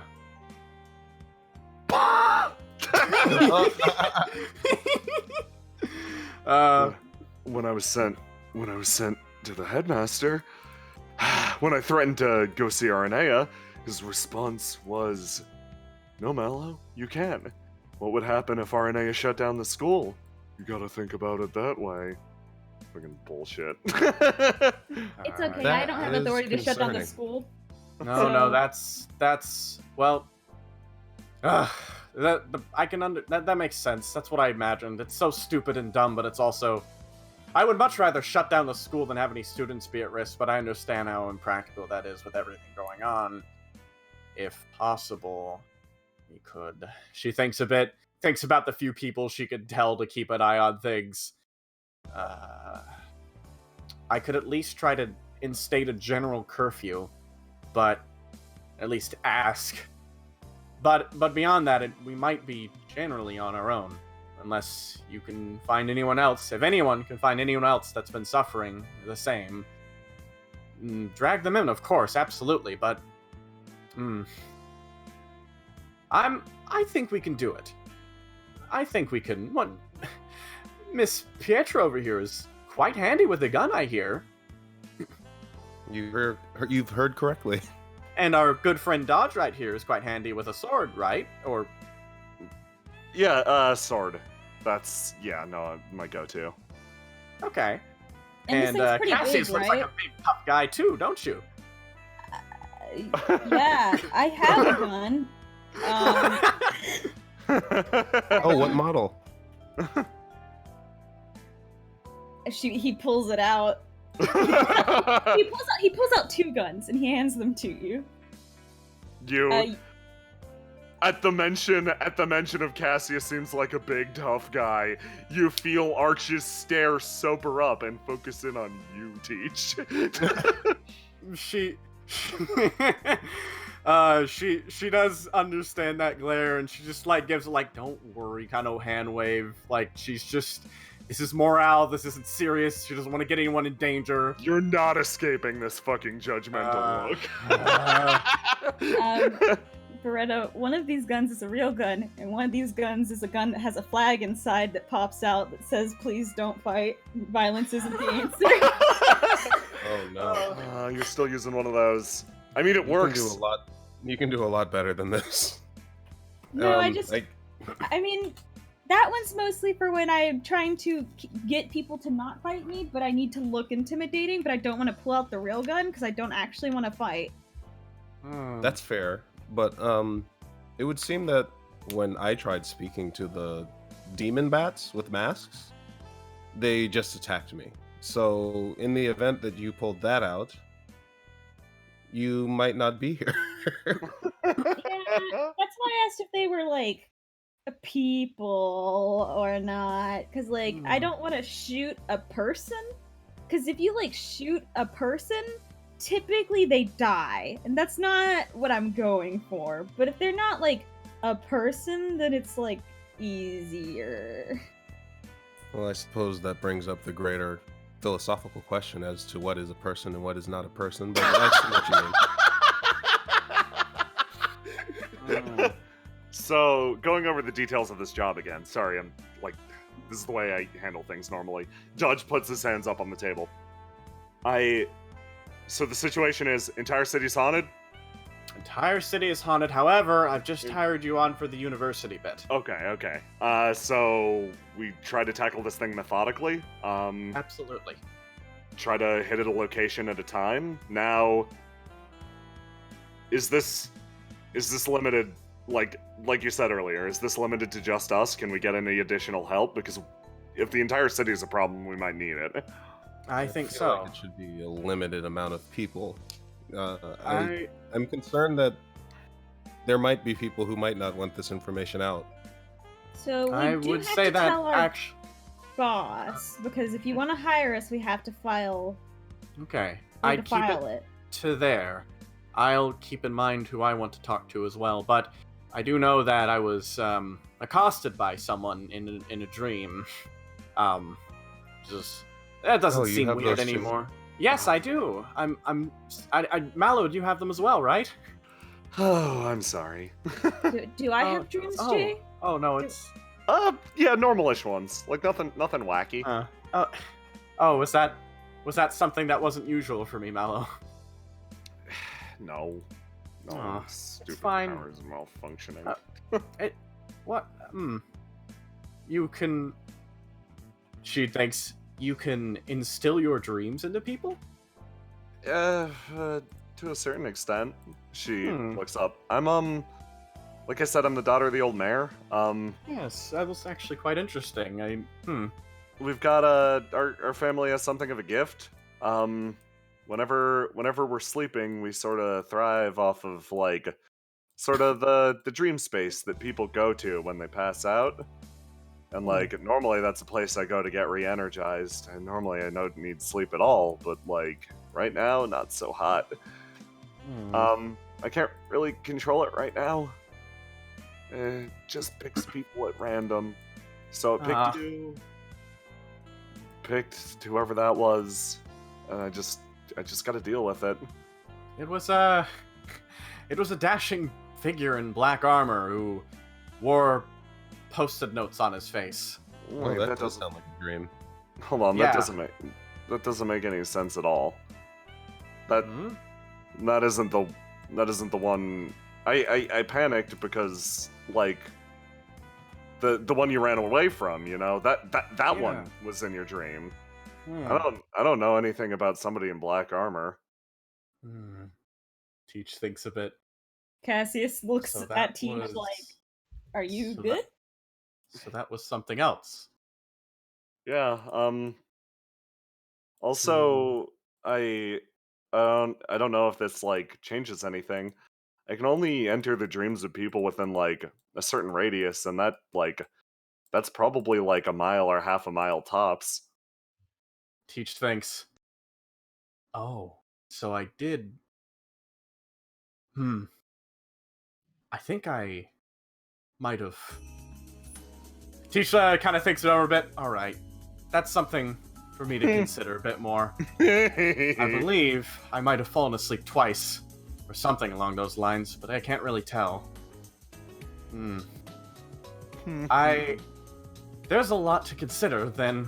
But yes, I think you could kind of see my concern right now. A mysterious figure showed up in a dream, and then I was accosted by that strange janitor. Wasn't a janitor. In fact, it sounds very similar maybe to what you experienced, Beretta. I think slightly different, perhaps. But for some reason, I encountered someone who was not a someone. Someone who just sort of appeared and then turned into something else. Something without expression or face, and howled and then It led to a giant tome with hands, and again, that we get back to the point where I meet Mallow and we run over here, and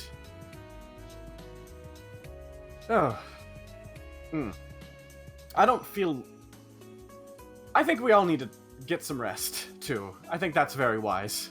Dodge, I do have to get home and prepare the lesson plan for tomorrow's class. Of course, yes. It's a busy homeroom, a lot of eager students. Another normal day. I would say and recommend that one of the things that should take priority is that we should try to find a way to reliably get to this other place. Yes, I think that's good. I think the first phase of the investigation. Heil, then? Yes, if someone can talk to Heil.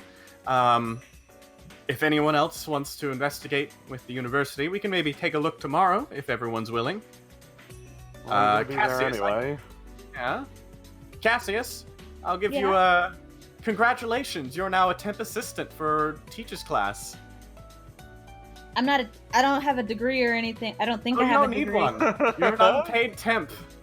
A cruel and heartless profession, but trust me. Puts his hand on your shoulder. It sucks, but you get used to it. The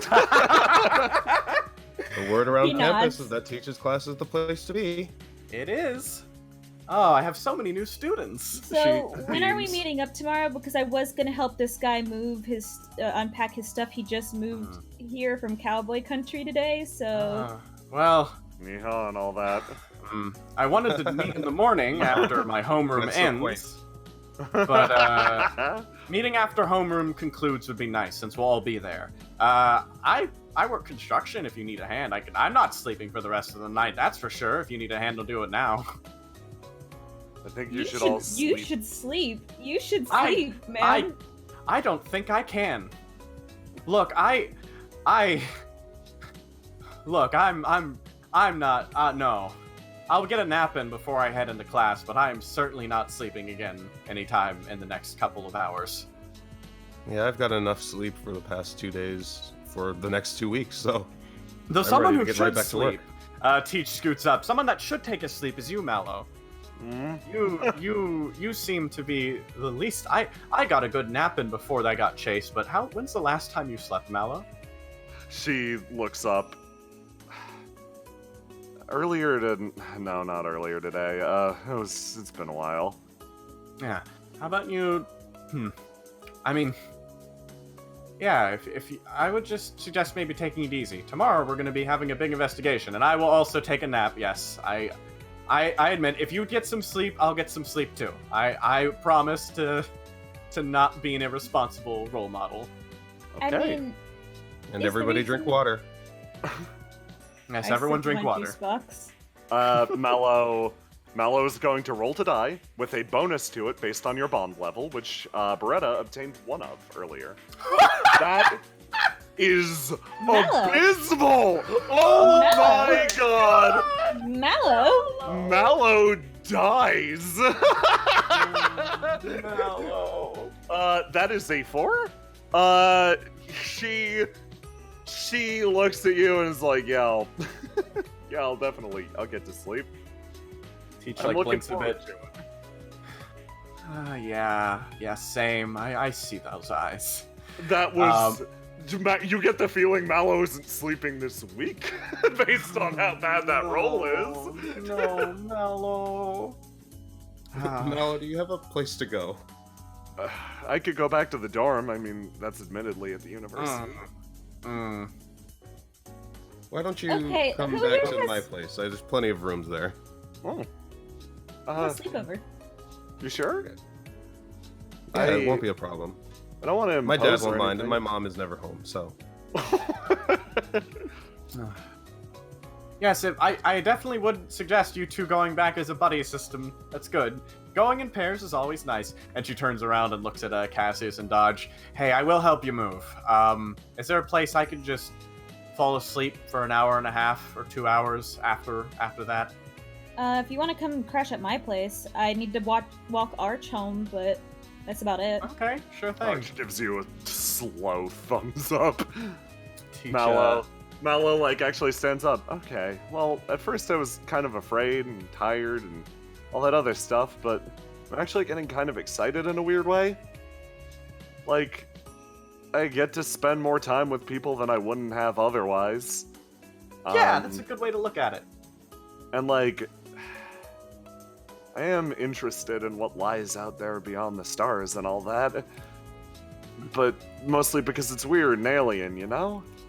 But at the same time, there's all this weird and alien stuff happening around us. So like, I guess I could sort of be doing my senior thesis right now. Absolutely. Teach stands up on the booth and puts one foot on the table and kind of stands like a captain. All right, listen up. You are all now officially, even you two, in my homeroom. And that means that I am the captain of this ship and we will find the truth within the stars. We will plot a course, discover the secrets within the city, and save it. Arch claps from beneath the table. Mallow also claps. Dodge, like, tentatively is like, yeah. Yeah, Cassius is also tentatively like, yay, but he's also kind of confused. He's still in the corner, like. Beretta's sitting there thinking, he's like, a captain named Teach. Sounds criminal. Teach, could you give me just a wild roll to inspire? Okay, I will. Let's see. If you do good enough, something good will happen. Let's see what her doofus power will do. Wild roll, so plus 1d6? Yep. Alright. Ooh! Oh, shit. So, Teach, you make this loud declaration in the middle of a bar. You've all had a fucking day. Like, admittedly, you are ass deep in problems that you did not anticipate from weeks and months before, but you loudly make your declaration to the room, and you feel for a moment incredibly proud. You feel like, despite everything, fuck, I can pull this off. I can turn this. This will be my greatest accomplishment as a teacher, making the world's biggest vat of lemonade out of these accursed lemons. And you feel your heart soar as you watch all of these people give you a rain. You decide to focus on this half of the room because they're nicer. Cassius is applauding. He's just like, whoa, okay, that's way bigger than I thought it was gonna be. These two are like, yep. I'm kidding. And you feel your bond grow, not just with any individual here, but with everyone across the board. Teach. Investigation team. Yes, Teach. Specifically for bringing this group of people together and creating some sort of team around it, I'm going to give you a special type of bond that unlocks special types of gifts. Now, I didn't exactly expect this to happen right now, so I don't have a slam, here you go, down on the table effect. But, yeah. Everyone in the group is going to be given, functionally, a gift that works as, let's call it a cell phone for calling everyone else, for assistance, help, etc. It'll be a Christian, you actually have demoed this in your game. Yes, I have. This, my friends, is a group gift. It is one that you all can donate experience towards. Now, this gift is actually pretty special in that whenever it hits a new rank, everyone hits the new rank. So, congratulations. You just gained your first team bond. Teach adjusts her glasses slightly and then she lets her legs loose and just falls back on the booth and lands there and just like, yep. All right, now first order of business, everyone get rest. Tomorrow is a busy day. Okay.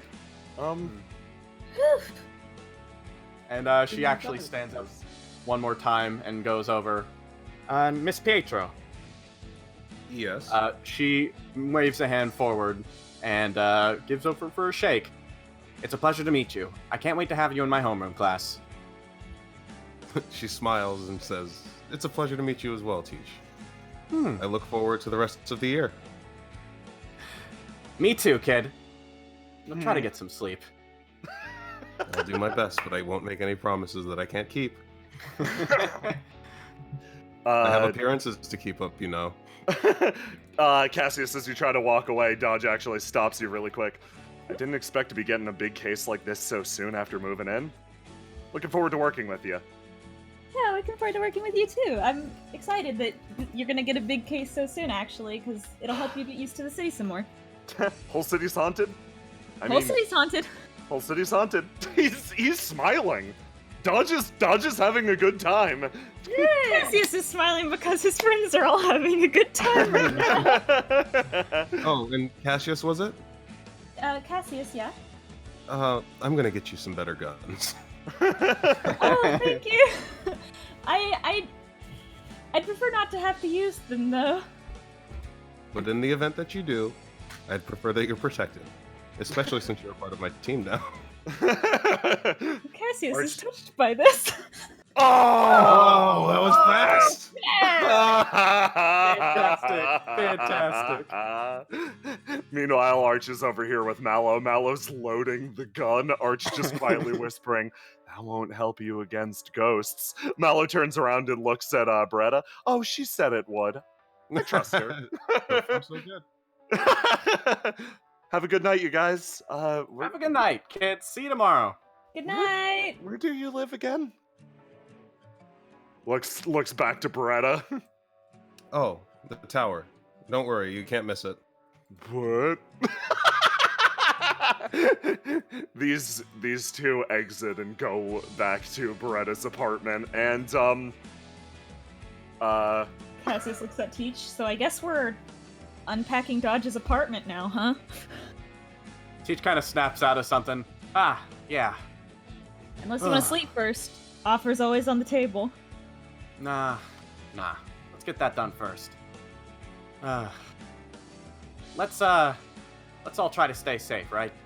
Yeah, of course. Yeah. That's always the goal. Arch looks around. Oh. Well, if Buddy's system is in place, I suppose I'm sticking with you a while longer. Sorry, Arch, are you tired? I can walk you home real quick. Oh no, I was going to go to my other job. Oh, oh boy. But no. Staying with you actually sounds rather nice. Would you accept another person crashing on your couch? She looks at Dodge. I got like the one couch. Like, sure, yeah. Do you mind floor space? I prefer it. I can always run back to my place and grab, like, blankets and stuff if we need them. Remember Buddy system. She attaches Buddy to you. system. Cassius, if Yeah. you're going to grab blankets, I'm coming with you. Okay. That's fine. I refuse to be a burden on your living space. I'll grab my own blankets with you. This four-legged race is kind of a mess, Dodge says, looking back. Well, I'll be waiting outside. The other two are still in eye shot. Waves. And I will be going as well. Alright, Arch, stick with Dodge. Arch exits like a fucking ghost. Yeah. This is about to be interesting, I have a feeling. And as they step out, Teach turns to Cassius again. Oh man. Hey, can I do something really quick? Yeah. I'm gonna use my Registering of Fate on Teach. Oh. Okay, give me a roll, Cassius. Give me that good roll. He holds his die. hand out to you. Hmm? He holds his hand out to you, Teach. Huh? Like almost in a handshake gesture. Oh. She goes and shakes her hand. Cassius Pleasure, take 4 Cassius. damage. I don't have a health bar, but we can just say I do that. Yeah, Cassius took another 4 damage. Congrats, Cassius is currently still the only damaged character in the campaign. Yeah. Cassius, you 8 out of 15, gone. Teach, give me a roll to die too. Really Okay, quick. I just need some information. Okay, sure. That is exactly what I was hoping for. It's a tie. It's a tie. Well, no. This isn't Red String of Fate just works. I needed information. It just works. I needed to see what attribute you rolled and which one turned out the highest and which Oh. other ones were low. So yeah, you get what I'm going on about. So Oh yeah. Cassius, you stand and you watch Teach walk out of this room, and she, like, the string that is coming from Teach's own palm, there are dozens and dozens and dozens of weak little strings, insignificant little fishing lines that connect her to anyone and everyone within the city. You've seen people like this, people with stories. You've seen gondoliers who have tale after tale after tale. And you see that imprinted the same on Teach. That isn't the interesting thing. What's interesting now is this. You've never seen something quite like this before. In all your time looking at people, you've looked for strings, directions, ties that bind one person to the other. Teach, on the other hand, you look at her, and instead of seeing a string, you see a pillar standing tall. A bright red tower that encompasses not only you, it covers all of those outside. You feel safe within it. There's something terrible and frightening about it, but at the same time, you feel comfort, absolute, and you feel a smile playing across your lips. Teach? Your flaw, that you lost something on the empty night, I'm going to rescind it. Today you regained something. You can feel it now. A tie connecting you to all of these people. What was lost can be regained. The string can be reknotted. You step into the night air, and you can feel it. Your chance to change this city as Martha Teach. And with that, we call this session to a close. Roma, you got me back past the line, Roma. High five! Holy shit! GG, folks. Good. Damn. That was great. Brennan, good job. Roma, good job. Everyone, good job. That was great. Dude, Brennan, your session was so cool. Yeah. I'm so proud of you guys. I genuinely adore this fucking dysfunctional ass team that like came together, and I'm like, oh, these people are good. They're so Holy shit. Well, good work, you three.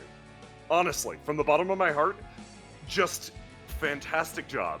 With this concludes what I will call the more traditional Day Zeros before Forgotten Indigo. Now, naturally, we have another one coming, and this one is going to be unique in nature. So you'll get to see things that you wouldn't see in any of these other Day Zeros. But I think this neatly ties everything up for the very first session. I think this gets everything set for what I think is going to be a seriously phenomenal campaign. In 1 month from now, well, minus 2 days, we will begin Forgotten Indigo proper. We'll begin with actual session 1. And, I can't understate how much I'm looking forward to it. Oh no, I'm so fucking excited, dude. Dude, I'm so excited. I'm so glad you guys are having a good time. You've done phenomenal. You've done so well. I couldn't be happier. Thank you for putting up with all of my crazy bullshit. And I can't understate how excited I am to see you solve this mystery and handle the rest of it. I'm fucking excited. Good, bro. Yep. That. So we've got before I just fan need art. to take a breath now. Yeah. Dude, that's how it feels after every person's Indigo session. It's like, you're like, wow, that was really cool from the outside, but when you're the person who had the session, you're like, whew, Yeah. Yep. So, I also didn't cheap shot you at the gate with another insert CG. Yeah. You guys got to have your good moment. The good song played. Everything was great. I love this song, dude. The song's... Yeah. So before we start anything else, let's talk about Patreons, because we're going to do fan art, but very importantly, Patreons. If you're curious about Beretta's abilities and want to see updates related to various characters coming out over the next few days, you can subscribe to the Windrose Everlasting Patreon, and that gives you the player tier that lets you see everything. You get to see all the shit with the grades that was going on. As well as... and it is something. It is something. And a half. There's a system and a half there. Christian, Roma, pump your Patreons. Christian, go first. Oh, yeah. Also, if you are interested in supporting me, I've been running 13th God along with trying to get the rules going and trying to just get everything back in track and get back to really interacting and streaming and doing everything. And if you're interested in seeing that, and if you've liked 13th God so far, please go and check out my Patreon, which is just christiansibit at patreon.com. And please send $1 my way if you can. Thank you. My turn. Your turn. I do art for lots of stuff, and there is and when I draw tokens for this game, I typically upload them early on my Patreon if Jay allows them. If they're not like too spoiled. Like Dodge and Arch got put up there early. Yes. And I also do other stuff. I do art for other stuff, so you guys should come check it out. There's lots of good stuff on there. Fantastic. Okay. With that, are we good, J-Man? Yep. Okay. Alright, first up, fan art wise, from Lester 2020, we have this Beretta. Ah, so cool. Fantastic. It's good to be growing in power again. Yes. Oh, Middle is the that's one such who a good compiled one. this. Yep, thank you, Middle. Oh, bless you. And then from Drax, we got another Beretta. Gonna be a lot of Berettas, we got already. Of course. So good. Gain power. Then from Harper. I'm just feeling myself grow, like my muscles are growing. Oh, little king. By the way, you, Brennan, you are going to get the first rivalry in this. Oh, boy. And guess what? You have it with this nightmare. Well, I'm sure nothing bad will happen. Nothing bad will happen. She's a friend. Then from Sucre Cube. Oh, school version. School, yeah. Also, really quick. Sorry, Mask, I didn't realize you had a Patreon, actually. Mask, quick, pump your Patreon. Damn it, I'm being peer pressured. Fine, Yes. I have a Patreon. I'm not doing anything with it, but sometimes I do cool stuff for myself and I put it there, and that's about it. Yeah, There you support go. Mask. He's the best. Thank you very much. Okay, then Anyway, from fan art. Lester 2020. Oh, fantastic. I'm gonna teach that gun to shoot. I'm so glad your dad was every fucking bit as good as I hoped he was. He was so good. Oh, Then from Takio.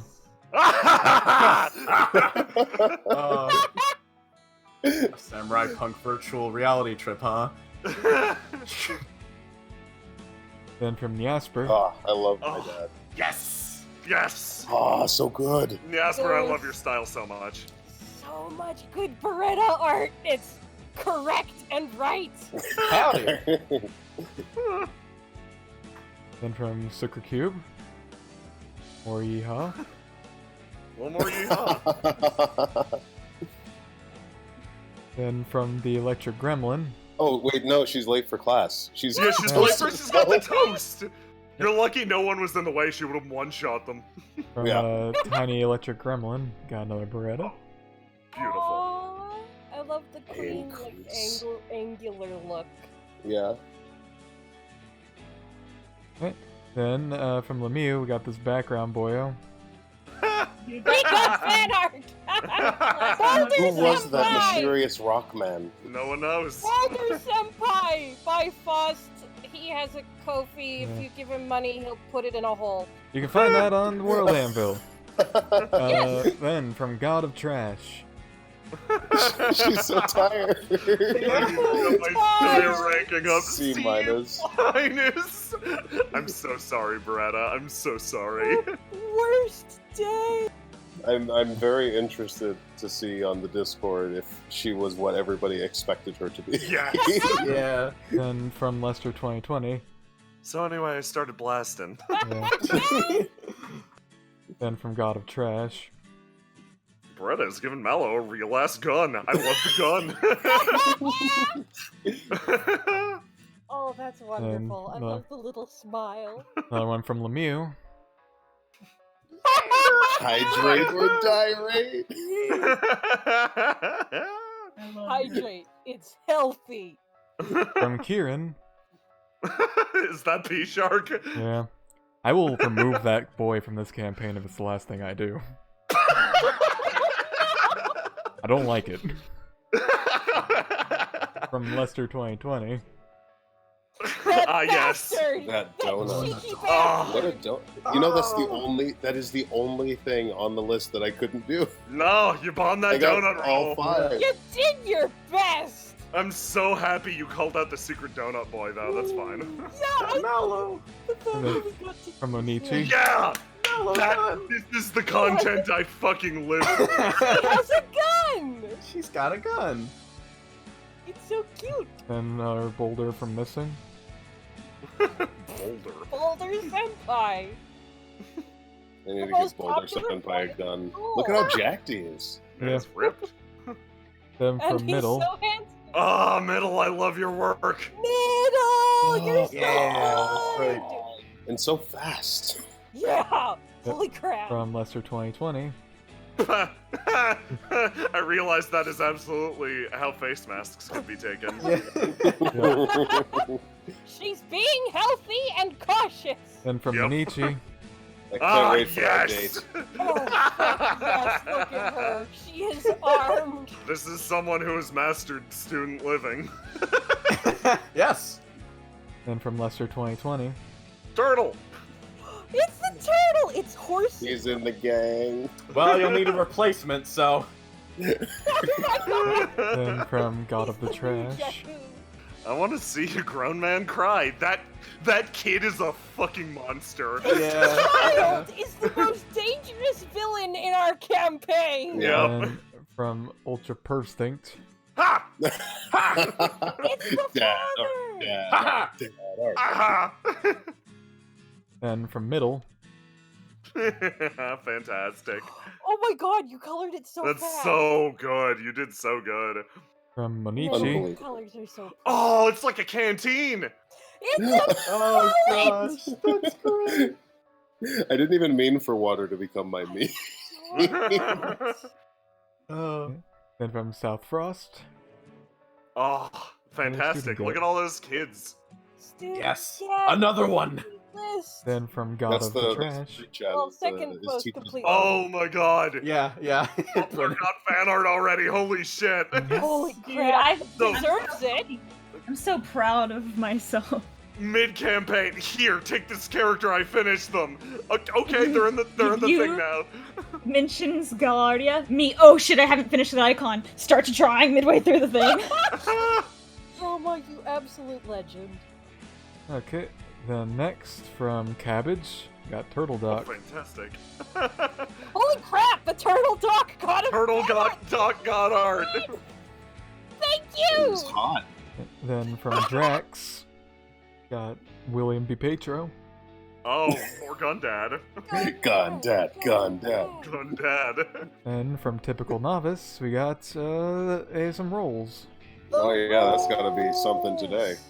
Oh, yeah, Oh my all over God. the place. Then from Sour Badger, got Beretta. Oh, Oh, geez. love that. That's so good. So good. Then from Anne. Oh, the detail.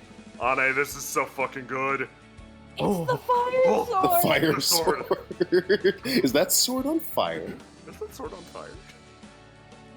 Is that because of Song's enchantment, or was Sparky holding a sword earlier? We'll never We know. don't know. Then from Miraculous Lazuli. Oh, there's a friend. What a friendly slug. I I'm think not a you friend. enjoyed the slug. That's a nice friend. What are you talking about? That's Jakku. Yeah. Song, Don't Jack worry got about fan it. art. He was popular. Yeah. Then from Lester 2020. Oh, fantastic. I love that. I love dual wielding Mallow. Yeah, sandwich, Then- sword, and gun. Then from DJ Smile. Are you okay? Are you okay, times two? Oh, it's so good. I was so sad I had to look up how to post images in the Roll20 chat because I have an image of the reverse Uno card saved. By the time I figured out how, it was too late. Moment gone. Then from Jasper. Oh, at Roma. That's my fucking boy! The one on the lower right, I just adore. Yeah. Then from Spacey Chase. Oh, That is a rivalry. that is I a love Harp fucking in the background. rivalry. They're like, This is fine. There's still room for I love clowns that here. so much. Then from Lester 2020. That's just This is a efficiency. weapon to surpass Metal Gear. This Yeah. is pure efficiency. Let me refresh real quick. Okay, there's one more. And then, finally, from God of the Trash, we have a work in Oh. progress. That's gonna be one good Beretta. yeah. I Nice. believe that is it, though. Nice. Fantastic, everyone. Well, thank you all for coming out for another fantastic stream of Forgotten Indigo. We'll Mhm. probably Yeah. be doing another emoji poll coming up. Yep. I'm looking forward to you guys seeing the real thing. Join the fan Discord if you want. There's just a link down in the description. Also, has posted a lot. Thank Yep. you. Aloha, thank you. Yeah, thanks for coming out, folks. Hey, Jay. Yeah. Let's raid Piff for real this time, because he actively is staying streaming this time, because he felt bad about last time. Okay, we're gonna raid Piff right now. Thank you all so much. Say your goodbyes. The raid's gonna prep. Go watch some Yakuza 0 if you want. Oh, that's rad. Good Oh, night. Thank you so much. And Good night, everybody. oh, hey, so what about XP? We will update that at the start of session 1. We will talk about XP totals then. Yep. Alright. Yep. Yeah, so See you, have a good everyone. night, everybody. Please And everybody send me screenshots from the group chat. Yeah. That's my And- that's my new thing. I want that. And, See you day one. Good Yep. night. see you, folks. Bye. See ya.